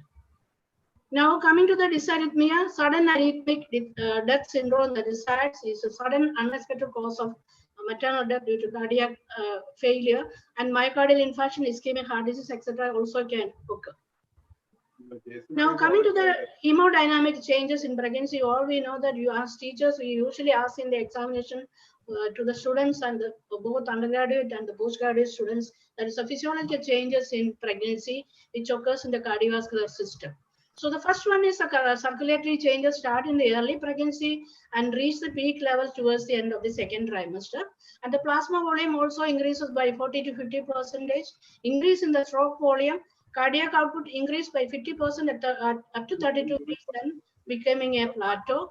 And it may again increase in the labor and the postpartum period. That is why the problems occurs in the intrapartum and postpartum period. And red cell mass RBC count increases by 20%, so there is a chance of physiological anemia. Heart rate increases, ectopic beats occurs, diastolic pressure decreases, and a widening of pulse pressure during pregnancy, and oxygen consumption also increases. Now this chart shows the graph shows the increase in the cardiac output, the blood volume, and the heart rate, etc. From the first trimester, second trimester, and the third trimester. And we know that it is coming to the third trimester, and again it is in the postpartum period, and after 6 months it comes to normal. Now, anatomical changes, we know that the displacement of the heart because of the enlarged ground uterus and the rotation of the heart occurs, and the apex beat may be felt in the fourth left intercostal space lateral to the midclavicular line, and straightening of the cardiac border may be there and shows the impression that there is the cardiac enlargement. S1 may be loud, even third heart sound may be there, systolic murmur there may be there, ECG changes may be there. So all these changes can occur in the normal pregnancy. So as obstetricians, we have to differentiate between the normal changes and the abnormal changes during the pregnancy. Now, what happens in labor? During labor also heart rate increases, BP increases, cardiac output increases by 30 to 60% during contractions, oxygen consumption increases, again cardiac output increases in the postpartum period. That is why the problems occurs mainly in the immediate postpartum period, and additional 500 ml of blood enters into the circulation, and changes may come back to normal after 2 to 3 weeks of postpartum period. And again, this chart shows the changes in the blood volume, heart rate, cardiac output, blood pressure, stroke volume, etc. in pregnancy, normal pregnancy, changes during labor, and changes during in the postpartum period. All this increase in the during labor, and it changes come back to almost normal after delivery. So we all are familiar with the NYHA classification of heart disease. Class 1, there is patient is having heart disease, but there is no limitation of physical activity. Class 2, there is slight limitation of activity. She can do ordinary works. And 3, there is marked limitation of physical activity, and she may be asymptomatic at rest. And the class 4, that is even at rest, she is symptomatic and can have problems of discomfort, etc. So this is the new classification, the modified WHO classification. This is very important in showing the risks of the heart disease. WHO class 1, class 2, and 3 and 4, and class 3 and 4. It is very the patient may be having increased heart disease, especially it occurs in the hypertensive disorders, that is Eisenmenger's stroke syndrome, etc. Especially in type 4, etc. This is another risk assessment method. So coming to the symptoms in heart disease, or we are familiar with the symptoms, especially when the patient is having rheumatic heart disease and the mitral stenosis, etc. coming to our antenatal clinics. So the patient can have breathlessness, dyspnea, palpitation, even syncopal attacks may be the pulmonary edema features like orthopnea, paroxysmal nocturnal dyspnea, chest pain, and hemoptysis may be the in pulmonary embolism, etc. So even though the patients have no features, but when the patient comes with symptoms like this, patient should be referred to a cardiologist, and echo should be done, and diagnosis should be done, or to have to rule out any problems, any structural heart disease. Now coming to the signs of heart disease, we especially in cyanotic heart disease, patient may be having cyanosis, clubbing and raised AVP, diastolic murmur may be there, grade 3 systolic murmur with thrill, atrial fibrillation, and also in mitral stenosis, the typical features of tapping excess mid-diastolic murmur, and the basal crepitation and the lung, in the lungs may be there. So this is the murmur, even though they are seen in the physiological murmur may be there. So you have to find that it is pathological when there is a grade 3 murmur or murmur with associated with thrill, and along with the atrial fibrillation, features of atrial fibrillation. Now coming to the diagnosis of heart disease in pregnancy, the most important thing is you have to take a detailed history. So from the history itself, we can come to a diagnosis of the previous heart disease or in the childhood disease, or whether it was present in the previous pregnancy, especially in the multiparous patient, etc. And of course, you have to do a complete physical examination of the cardiovascular system. And X-ray shows the straightening of flat border of the heart, and also enlarged heart, and also there is the prominent lung markings. And the most important method of diagnosis is the electrocardiography, and it is very useful in diagnosis of arrhythmia, but there can be ECG changes like ST wave changes or Q wave or inverted T wave changes, etc. But the most important method is the echocardiogram, but ECG is still there, especially to rule out arrhythmia of the arrhythmia. So this is the X-ray showing the enlargement of the heart, and also you can see the curly B lines in the X-ray, and also the ECG showing the features of changes in the mitral stenosis. Now, diagnosis of heart disease, as I mentioned earlier, electrocardiography, that is the best and ideal method nowadays because it is non-invasive and it is safe in pregnancy.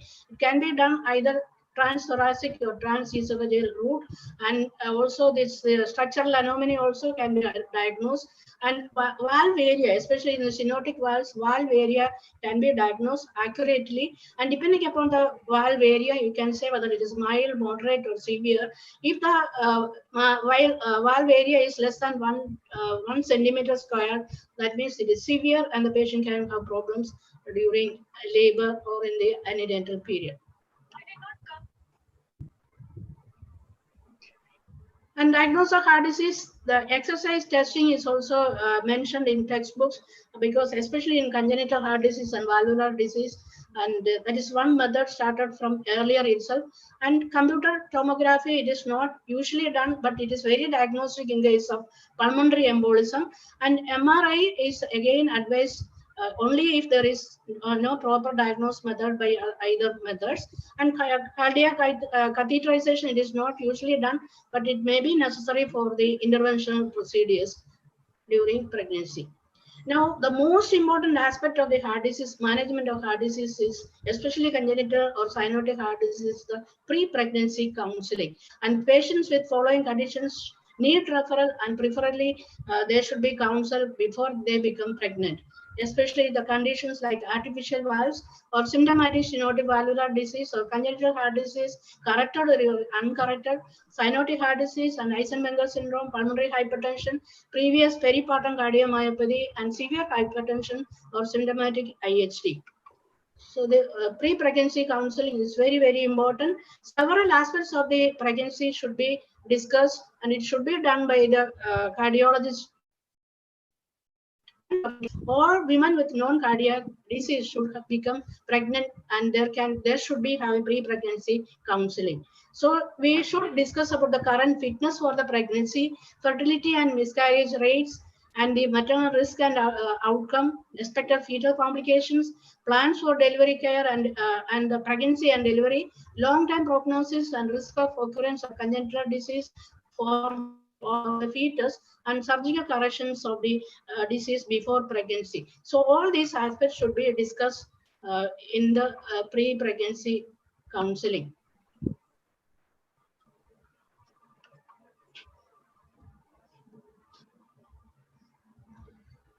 So pre-pregnancy counseling, again, this is very important because the WHO risk score is very important to see, to counsel regarding with that. Specific risk should be informed, and according to the modified WHO classification risk assessment, and also there is a fertility treatment is contraindicated, especially in WHO classified 4, especially Eisenmenger syndrome, etc. And in this chart, we can see that the class 4 extremely high mortality is there, and also the morbidity and mortality. So genetic counseling is also important. Risk of transmission of hereditary heart disease to the offspring, and autosomal inheritance may be there in Marfan syndrome or hypertrophic cardiomyopathy. So genetic counseling is also important. Now, how to assess the risk assessment in heart disease? And the most important one is the WHO modified WHO risk I mentioned. The other scores are Carpret risk score and the Sahara risk score. I'll come to that.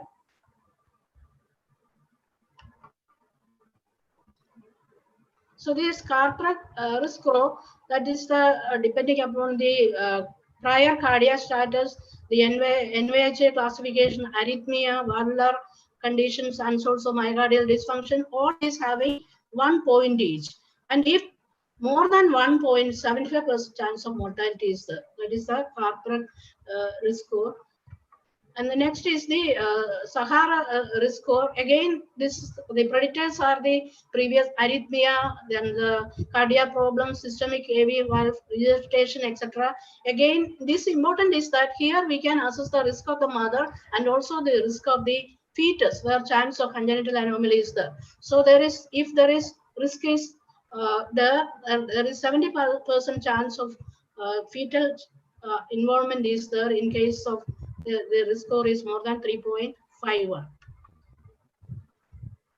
So this Sahara risk score, as I mentioned in this chart, on one side we can see the risk on the maternal side, and the other side we can see the offspring risk.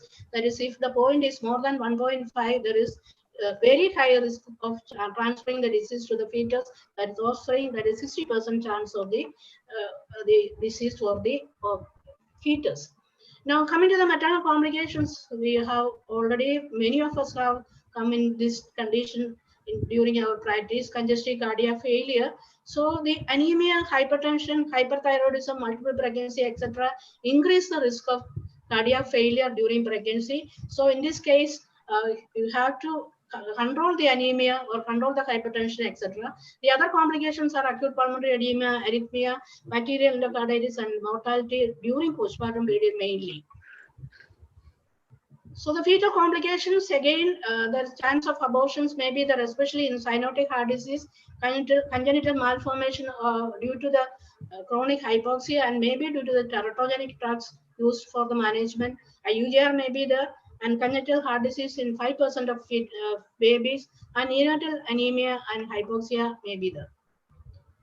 Now, risk of obstetric and the offspring complications, the obstetric complications, especially premature labor, preeclampsia, anemia, and the postpartum hemorrhage, and the offspring, as I mentioned, there is 18 to 30% patients with heart disease have complications, and neonatal morbidity is also about 1 to 4%. Now, fetal assessment, how to assess the heart disease for the fetus. That is as Dr. Jyoti has already mentioned about the new NT.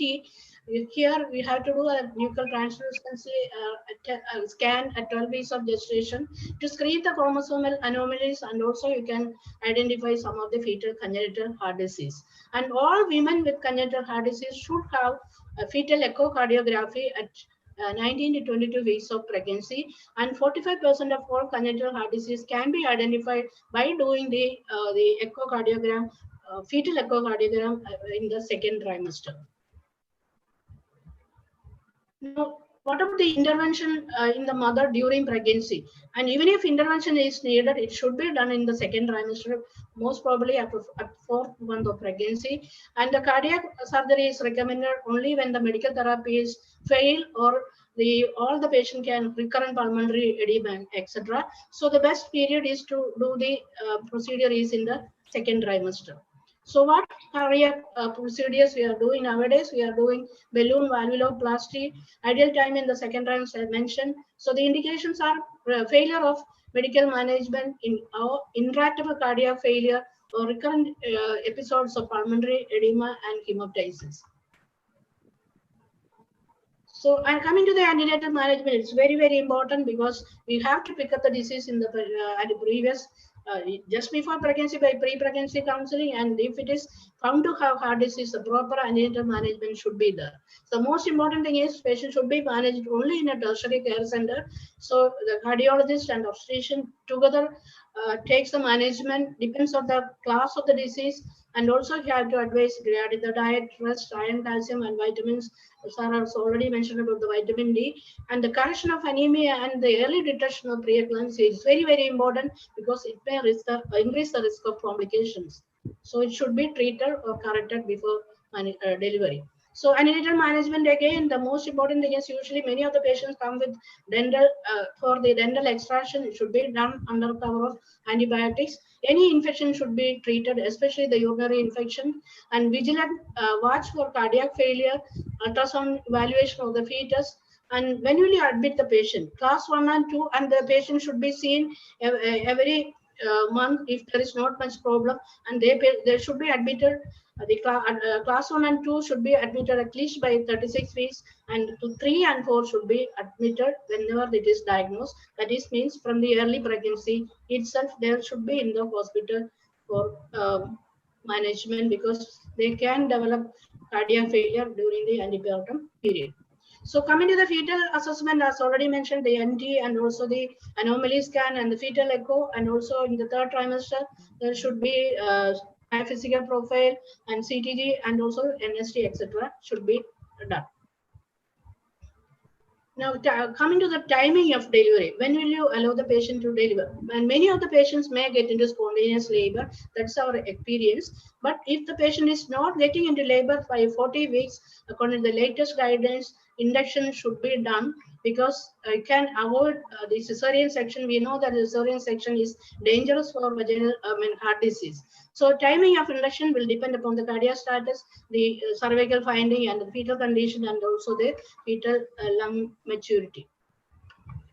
So labor induction, what are the drugs which can be used? Both misoprostol and lansoprazole can be used safely to induce labor. PG1 and PG2 have the theoretical risk of coronary vasospasm, but there is low risk of arrhythmia.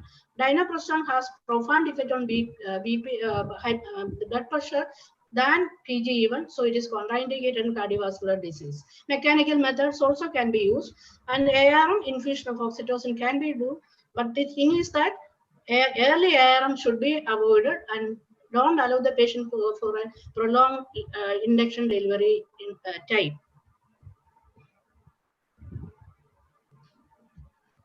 Now, which is best for vaginal delivery? Always from our seniors or the books or experience, we know that vaginal delivery is best for heart disease complicating pregnancy because it is associated with less blood loss, low risk of infection, low risk of venous thrombolism, and also the pulmonary embolism. But there are certain indications for cesarean section, the mainly obstetric indications. And the non-obstetric indications are that's the Marfan syndrome, Eisenmenger syndrome, even though they have become pregnant. But if they become pregnant in very high risk cases, it should be better to terminate the pregnancy. But some patients want to continue the pregnancy. In these cases, they can do elective cesarean section. And in patients, they should be done in patients who are on oral anticoagulant drugs. So what about the delivery in anticoagulated women, where the patient is taking heparin or warfarin, etc. So for a planned cesarean section, therapeutic low molecular weight heparin should be omitted 24 hours prior to surgery.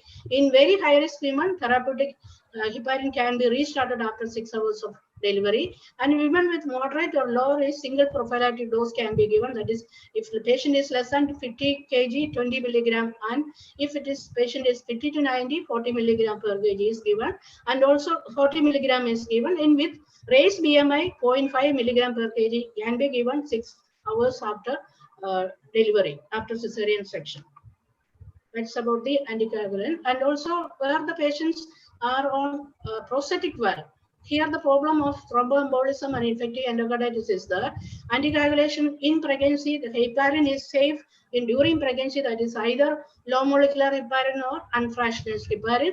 Warfarin in first trimesters should not be given because it can produce congenital anomalies, that is a warfarin embryopathy. The current recommendation is change to heparin at 6 weeks, IV or subcutaneous, restart warfarin at 12 weeks, switch over to heparin again at 34 to 36 weeks, stop heparin 6 hours before delivery, restart heparin 6 hours after vaginal delivery or CS in 12 hours, and restart warfarin after 3 days of delivery. And the most important thing is they should be monitored BPT and INR.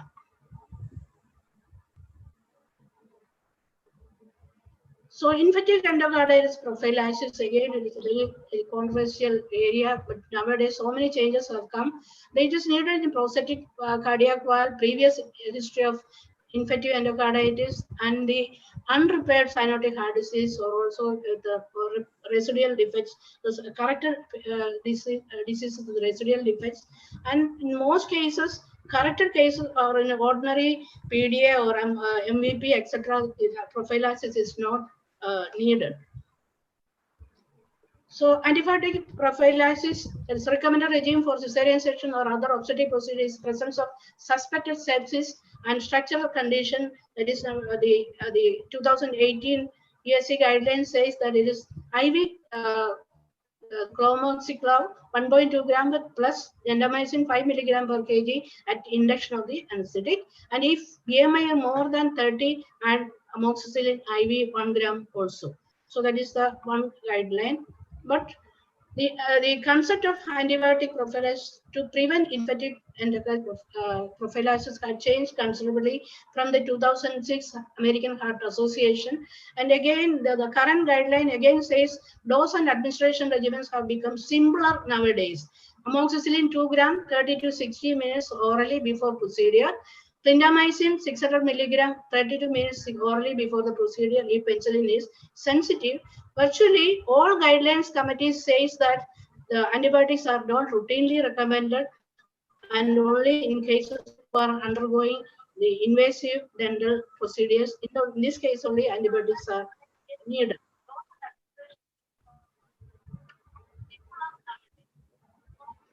So coming to the emergency management, if the patient develops cardiac failure, there should be every facility to manage the patient, and oxygen, pulse oximeter trucks, emergency trucks, and facility to transfer to theater or ventilator if needed. All the facilities should be there. That's why I told you earlier, this management should be done only in a tertiary care center where all the specialists and facilities are there.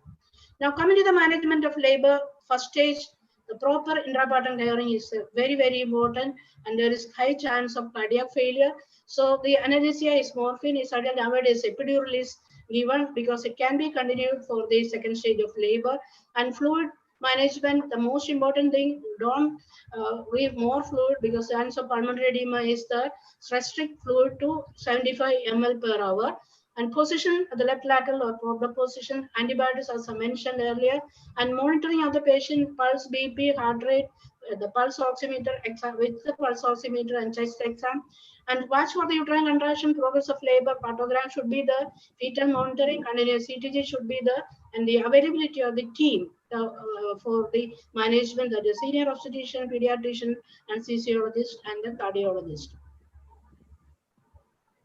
Now, this is the pathogram which shows the, it is very important in the management of any patient, but in heart disease, which is a high-risk case, the pathogram monitoring of the labor should be done by the pathogram.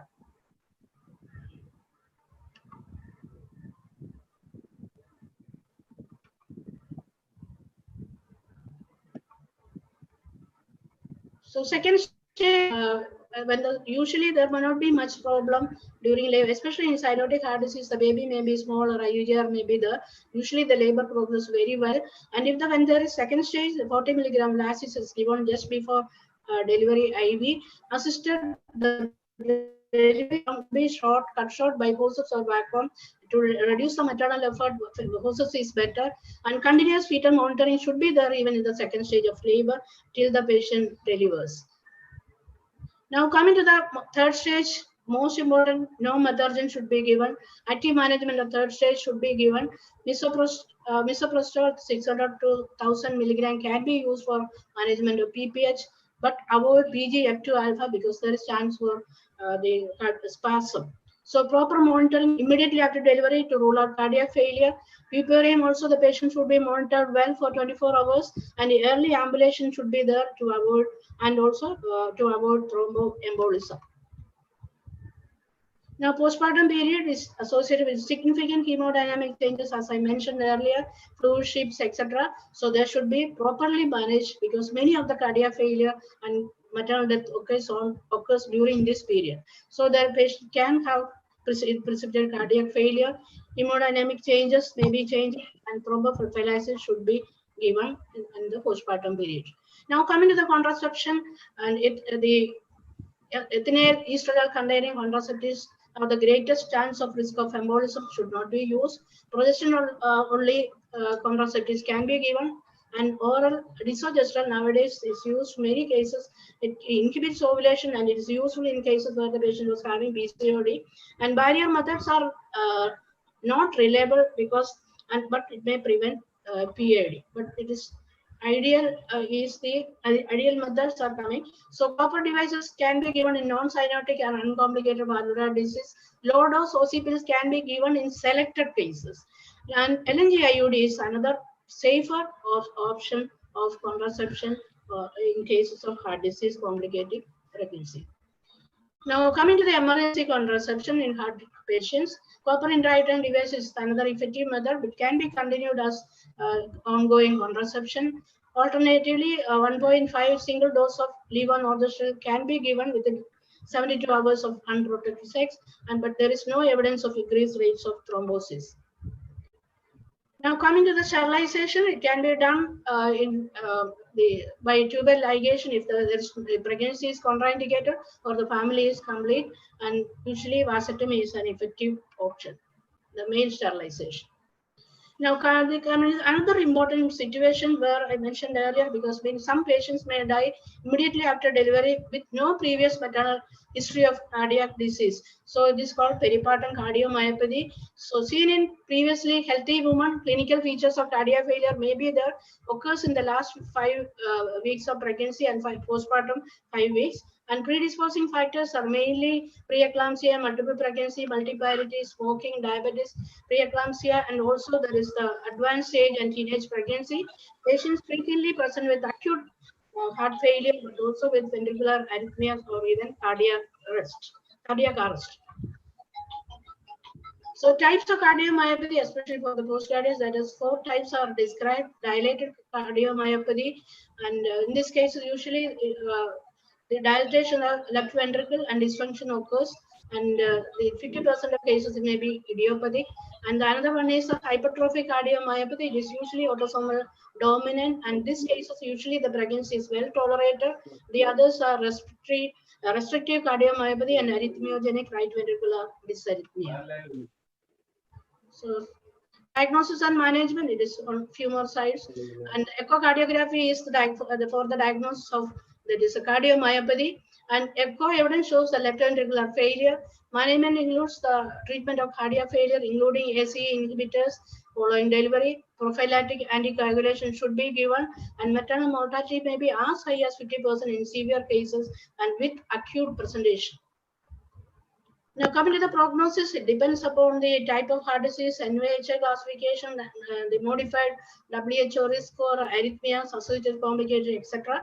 And also fetal complications are there, the IUGR prematurity and risk of congenital heart disease, and IUGR prematurity, etc. The prognosis is poor in young age. Now, management of cardiac failure in pregnancy is usually done with the help of our colleagues. Monitor oxygen, they provide non-invasive positive pressure ventilation, diuretics, the emergency drugs should be used, diuretics, ACE inhibitors, beta blockers, digoxin, and anticoagulant should be used for the management of cardiac failure.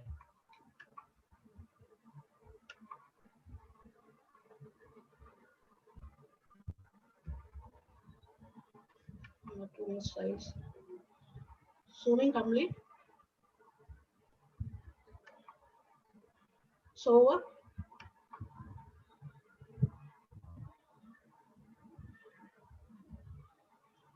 causes of maternal death: pulmonary embolism, pulmonary edema, arrhythmia, cardiac failure, rupture of aneurysm, and cardiac failure. So the take-home message is that heart disease complicated pregnancy is an important medical cause of maternal morbidity and mortality.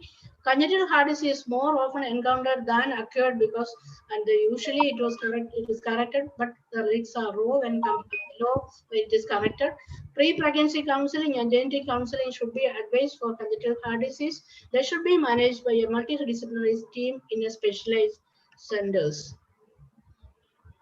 And these are my references. These are the latest references. There's a lot of matters there. That is the 2018 ES guidelines and the RCOG guidelines, NHS guidelines, and the newest one is the 2019 ACOG guidelines. I have taken many of the matters from these guidelines.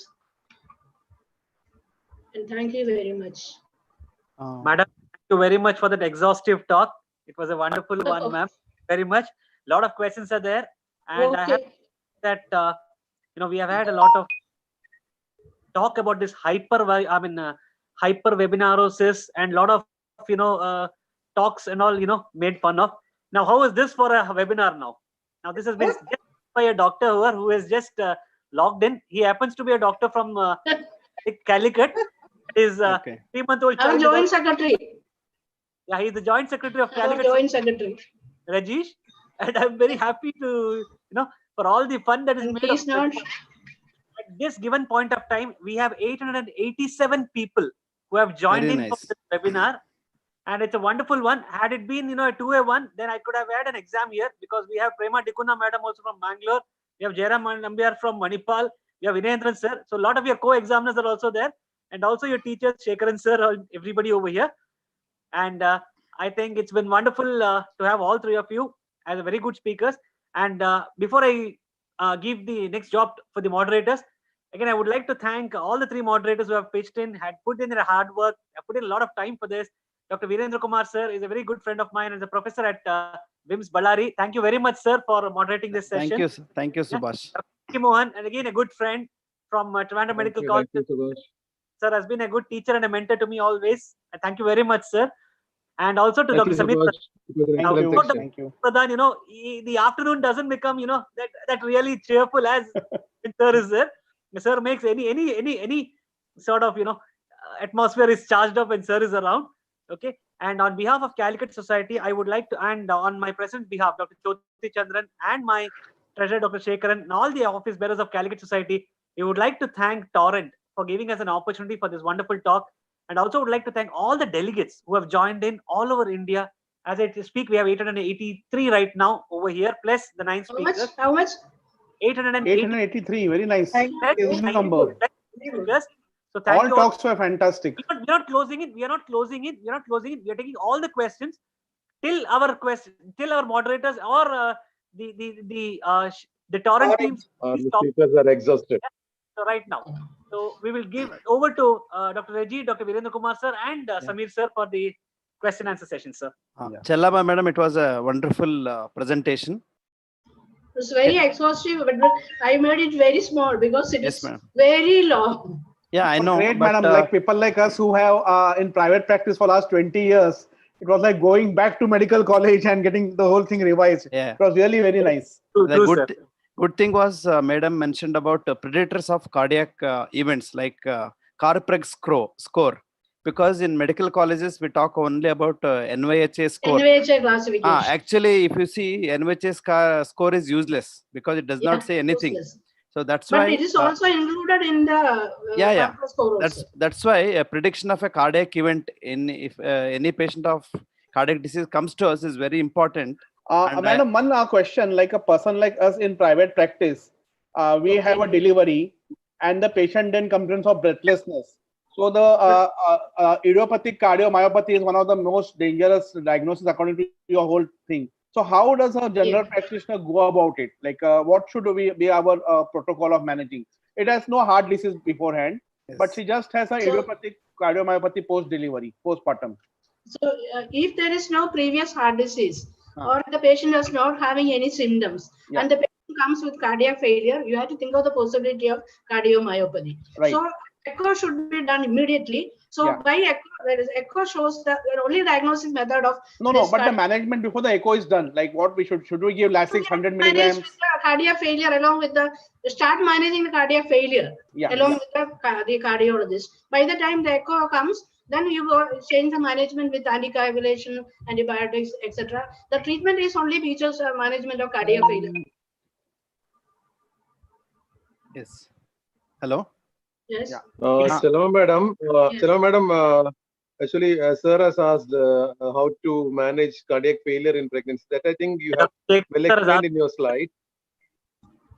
Hello. Sir has also asked the same question. Management of failure in labor.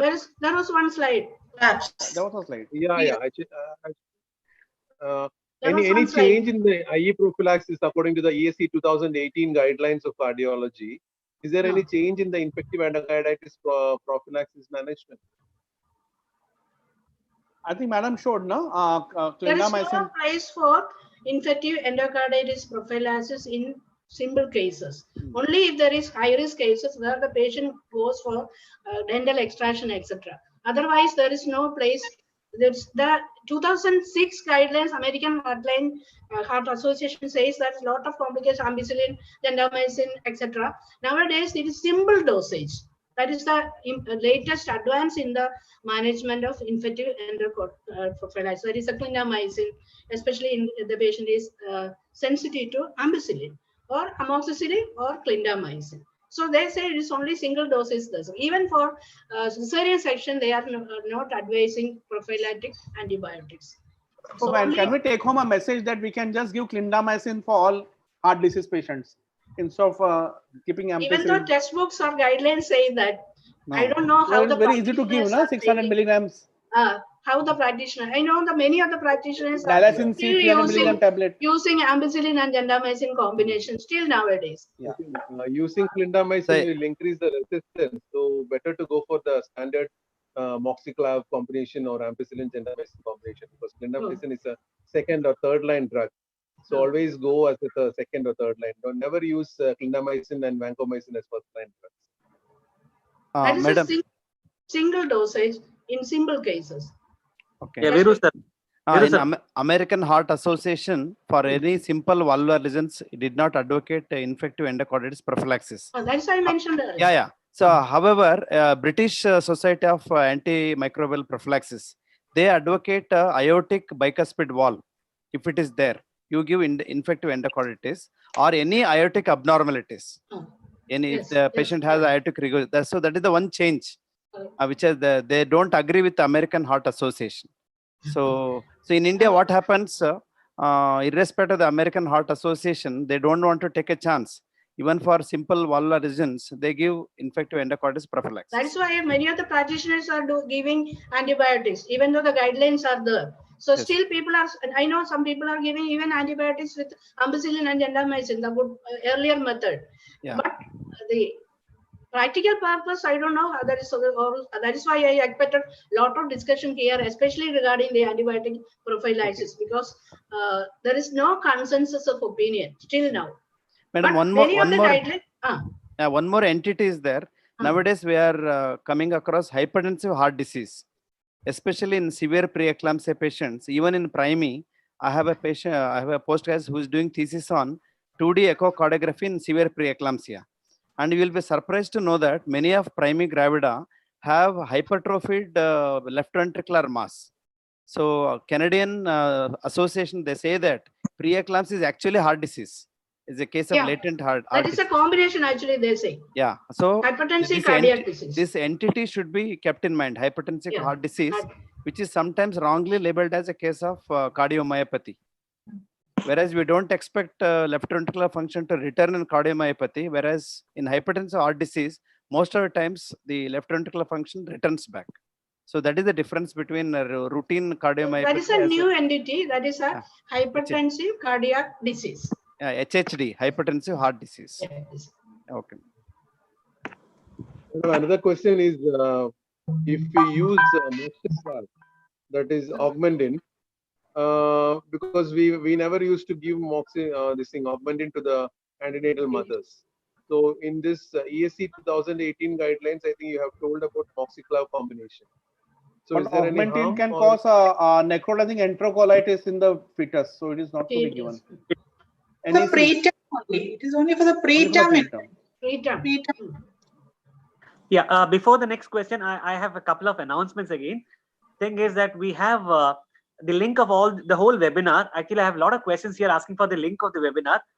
We have all your email IDs on behalf of Torrent. I would talk to Torrent guys and also with our society. And what we'll do is we'll send you the webinar links to all the people, all the 893 who have logged in. We'll send you the webinar link so that it will be useful for you to whenever you're free to see this. And second is right. Anything else? Yeah. That's one thing. And about the since this is an ICOG accredited webinar, we have 2 ICOG points for this particular webinar. So we'll get all the certificates for you in all your email and sent to you on your email IDs. So give us about 3 to 4 days time after the signature of our president, secretary, the ICOG president, secretary. We will send all the certificates to your email in the next 3 to 4 working days. So kindly bear with us for about 3 to 4 days.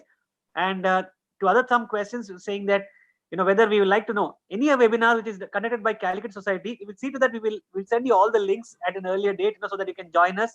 And we plan to take a few more of these educative webinars, more so in terms of the basics, in terms of students and exam going teachers, and also for the practitioners who wouldn't have otherwise got a time for their basics, because it's a busy practice. So at least to help them out, we will also have 2 more webinars also. And Jairam, as usual, has said any take-home messages are not required since we are all sitting at home. So sir always, has his own inputs. Thank you, sir. Thank you for this wonderful one. Yeah, over to you, sir, and Samir, sir, for other questions. Yeah, one question to Jyoti, madam. There's one question from the audience. What will be the mode of termination of the dead fetus in monochorionic twin pregnancy if there is a placenta previa covering the internal os, partial or complete, and what's the best time to do so? This is a tricky question. Both fetuses are dead or one is dead? Both fetuses are dead, then if I assume if one is dead, then we continue pregnancy, right? And you do the MRI. Yeah. And then do a section at term. Both are dead and it's a placenta previa, and if she's not bleeding, at least we can wait and see when this get compressed and the vessels vascularity decreases. There have been instances where Dr. Manorama Jain has put this question. Okay, if the first fetus is dead, then it may be difficult. Like if it's a placenta previa, definitely delivery may be difficult. But if the fetus dies and the placenta collapses and there is some chance for a vaginal delivery, otherwise you have to go for a surgical plan. Yeah, Dr. Jyoti, madam. Yes. There is a question from Dr. Sneha. She asks, if a patient misses NT scan, how to determine chorionicity? As I told in one of the slides, the detection rate falls to about 60 to 70% in second trimester, even 60% in third trimester. So usually consider them as monochorionics. Usually this question is asked by Jyoti madam to the PG students, but this time it is the other way around. Madam, consider them as monochorionic and manage unless you can see two different placentas sitting on both sides. Madam, there is a question from Dr. Kishore Rajurkar. He's a senior professor from Delhi. He advises, instead of discussing contraception for a heart disease in a female who has suffered enough, her husband should be vasectomized. Absolutely true, sir. Absolutely true. Dr. Chellamma, madam, one question. Role of cabergoline in postpartum cardiomyopathy. Role of cabergoline. That is a PGF2 alpha. No. Cabergoline. Cabergoline. Carboprost. Cabergoline. In heart disease. Postpartum cardiomyopathy. Postpartum cardiomyopathy, the patient is already in failure. I don't know the dose of use of the cabergoline. Ma'am, nowadays cardiologists are using bromocriptine and cabergoline in cases of postpartum cardiomyopathy. It has got good prognosis. I don't know. What is the rationale? What is the significance? Same like to prevent in OHSS? No, it breaks down the molecule. Something like that is there, but cardiologists are using. There is some theory is there for using cabergoline, and it has got a good prognosis. So many papers have come in recent time. Yeah, there is one more clarification. I think there is a question about the twins, with twin mole with 1 mole and 1 normal fetus. I think that has been answered by Shekaran sir. He said that twin pregnancy with 1 mole and 1 normal fetus is confirmed by karyotyping, is allowed to term and delivered normally in our series. So there is no place for continuing pregnancy in a partial mole. If it's a complete mole, you do a karyotyping, and if it's a normal fetus, then you allow it to term. That's what sir has said. And one more question which sir has asked is auscultation for evidence of cardiac lesion in all pregnant women. Should be done.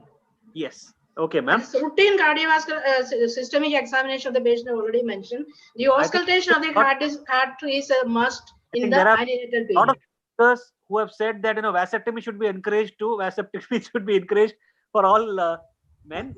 I think that's a very good point. Vasectomy already I mentioned. Yeah, madam has mentioned that.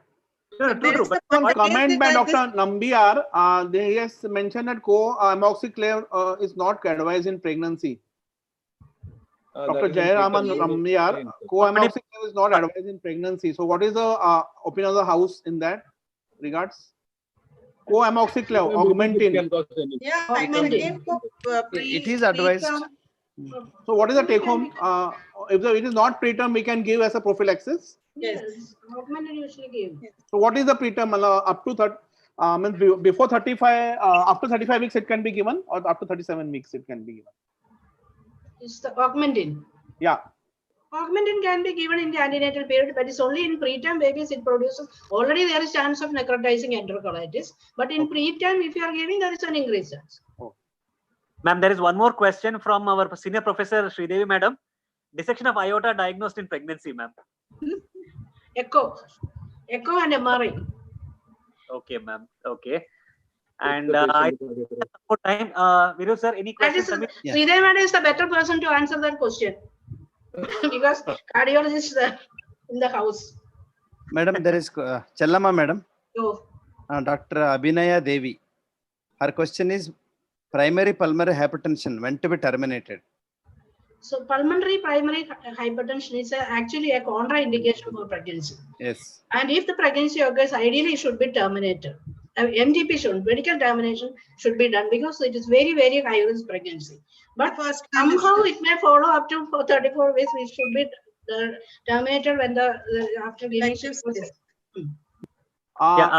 Jyoti madam, one question. How are the double and quadruple marker measurements different from singleton pregnancy? For multiple pregnancy. Yeah, actually the levels may be higher, so they are not that specific for multiple pregnancy. Okay. Yeah, sir, just last one small bit, sir, is that for all the benefit of all the audience here, we have a very good webinar tomorrow morning at 11 to 1 p.m. on surgical management of fibroids. where we have three very great speakers. We have Dr. Kurian Joseph from Chennai. We have Dr. B. Ramesh from Bangalore and Dr. Rajendra Sanpal sir from Mumbai. We'll be talking about the surgical management. It's not basically about surgical management. It is a decision making in the management of fibroids. Again, in an association with Calicut Society, where Professor Jyoti Chandran, myself, and we have two other good moderators like we had today, Dr. Bhavin Bhayani from Mumbai and Dr. From Manish Pandya from Gujarat. So do join us for that also. This is just, I just want, because before all of you log out, I would just like to tell you. And frankly, we have 899 right now. At 5 p.m., we have 899 people here. Hats off to you, all the delegates. Thank you very much for joining us. Hats off to Subash Mallya. You have made it possible. Never. It is all your PG students and your friends, sir, from Ballari, from Mumbai, and all over India, and also Reji Mohan sir's PGs who have all joined. Thank you very much, sir. Right, over to the next question, sir. Viru sir, over to you. Yeah. To Jyoti madam, one question has come as management of a single fetal demise occurring at 26 to 30 weeks. Jyoti madam. Yeah, they say that before viability, that means maybe before 26 weeks, if fetal demise has occurred, No, the chance for after 26 a life it occurs before, then you can just follow up the 26 weeks. After 26 weeks, you can follow up the pregnancy, looking and maybe up 32 weeks, looking at the MRI, looking at the Dopplers, and take a decision regarding termination. Jyoti madam? Yes. I have a question which is beyond academics. See, the monochorionic twins, they are friends inside the womb. They were playing together. Suddenly one fetus dies. And what are the psychological abnormalities in that surviving twin without which abnormality is not detected in antenatal scan? Number one, whether it can become a agori because it has lived with a dead fetus. So I want to know what are the psychological abnormalities. Neurological abnormalities are most commonly seen because of this thrombus spreading onto the fetal brain. That is what is being studied. I can answer this from a personal experience. Yes, I have please. One of my relatives who had this, and now like it was a triplets. We had reduced one fetus at 11 weeks, and then there was a fetal demise at 26 weeks. My own cousin sister's son. Okay. And then I had pulled on the pregnancy, and now he's in 10th standard. He's quite studious, like this. I had not seen any psychological problem, but unfortunately, he has a spastic diplegic cerebral palsy. Okay. Which we have tried a lot of treatment. So that's what is the importance of doing MRI. He is now 15 years. Can't do anything. So he's 15 years means appearing for SSC right now. So this was like in the start of my practice, and that time I had taken references from everybody, what is to be done. I was more scared about DIC and to the mother, to my cousin sister. From 26 weeks we pulled on till 35 weeks, doing the PT, APDT and everything. That time fetal MRI was not so much. I'm talking about 2005, 2004, that time. But he had this spastic diplegic cerebral palsy, for which he is taking physiotherapy and he has taken Botox injections. But psychologically, I have not seen any problems in last 15 years. Madam, one question to you, Dr. Jyoti madam. Hello? Yes, sir. Yeah. How do you monitor single fetal demise, maternal monitoring? Is it only PT, APTT, or you want to measure even FDP, fibrin degradation products? If the patient is developing pregnancy complication like preeclampsia, then definitely you have to do it. Otherwise, PT, APTT will suffice. Okay. Most of the times, PT, APTT is enough. Okay. Is FDP more important or serum fibrogen is important? Like even if it's a preeclampsia. USG, you know? USG, yeah. USG, definitely. USG, serum. How frequently the USG? Every 1 month is enough? 4 weeks or more frequently?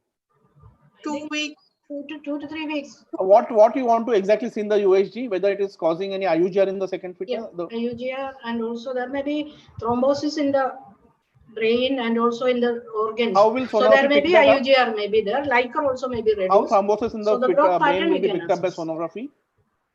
You look at the Dopplers. No. How will the that thrombosis in the brain of the other surviving fetus be picked up by? MRI only. Only MRI. Fetal MRI. Fetal MRI. So how frequently fetal MRI should be done now in today's day? Every 3 weeks. Every 3 weeks. Every 3 weeks. And what is the sign of termination? When should we deliver? What is seen in MRI which can be suspicious?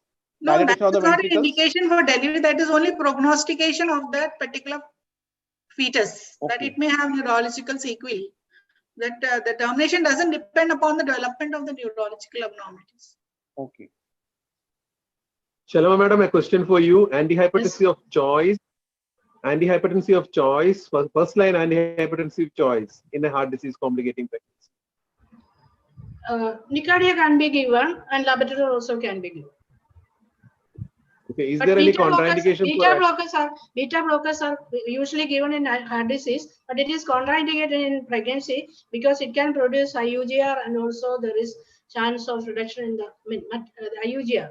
So better to avoid beta blockers in pregnancy. What about Jyoti lactation? Madam, I think I missed it. They have asked, one person has asked twin reverse arterial perfusion management TRAP. So they have already mentioned, no? Okay. Chellamma madam, what about warfarin and lactation? Yeah, there are Warfarin already I mentioned because warfarin in one slide I mentioned warfarin should not be given in the first trimester.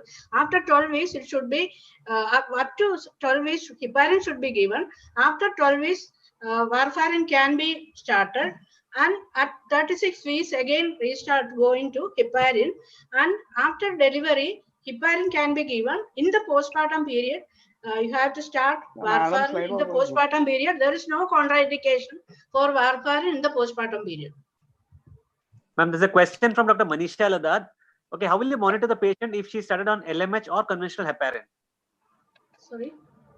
How will you monitor if she started on low molecular weight heparin or the conventional heparin? Is there any difference in the monitoring of the patient? Difference is depending upon the advantage of giving this one. So if you are giving low molecular weight heparin, there is no proper monitoring except PTINR is there. But in the other cases, HIT can be there. That should be the monitoring is only for conventional heparin, not for a low molecular weight heparin. No, the conventional is. One more question from Dr. Anuja Kulkarni. Is there any role for sildenafil in pulmonary hypertension? What's that? Hello? That the cardiologists manage, they do normally give. They give. Yeah. But then how will we have to refer to the cardiologist? For Dr. Jyoti, are prothrombin time or APTT or fibrinogen to be done in diamniotic chorionic pregnancy with single fetal demise too as frequently like and monomin? No. No. How will you substantiate that, ma'am? Because there's no cross connections between, unless it's this is for the mother's DIC, na madam? The monitoring of PT, IPTT and fibrinogen is for the mother's DIC.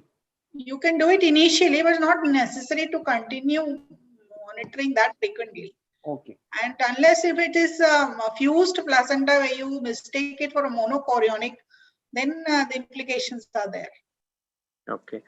What I will clarify, if there's a single fetal demise, we do the PT, APTT and fibrinogen is for the mother's health, right?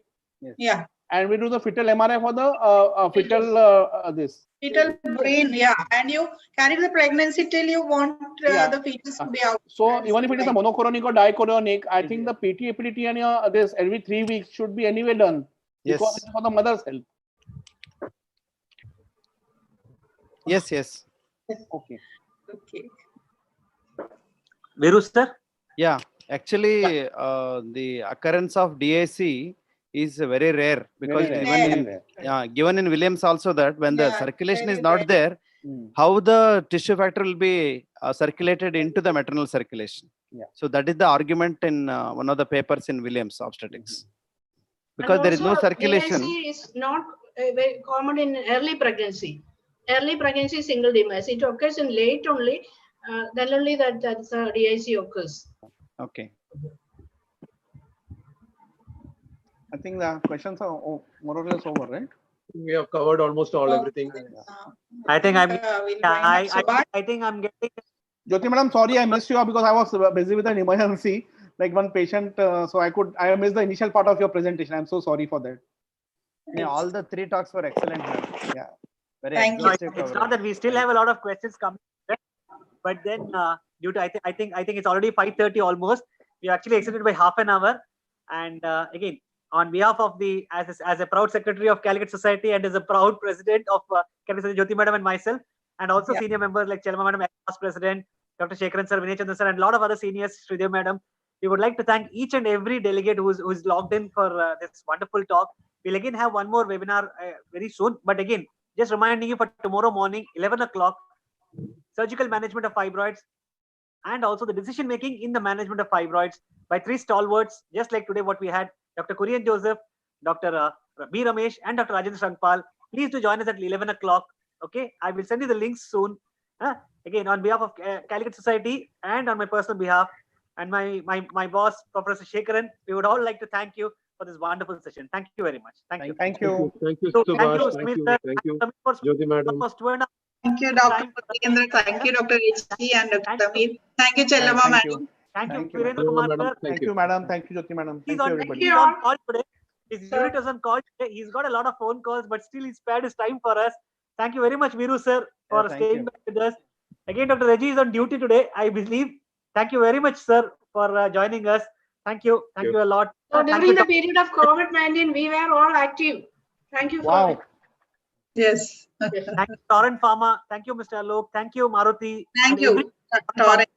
Out, Balaji, Mr. Reddy, and every one of the top knocks in Torrent Pharma for making this a wonderful session. Really proud of it. At the end of the day, I have 900 at the end of the day. I think my day is done. Yeah. I've forgotten all the pain that I've undergone in the last 48 hours after this wonderful session where we have about 900 people here. Thanks a lot. Thank you.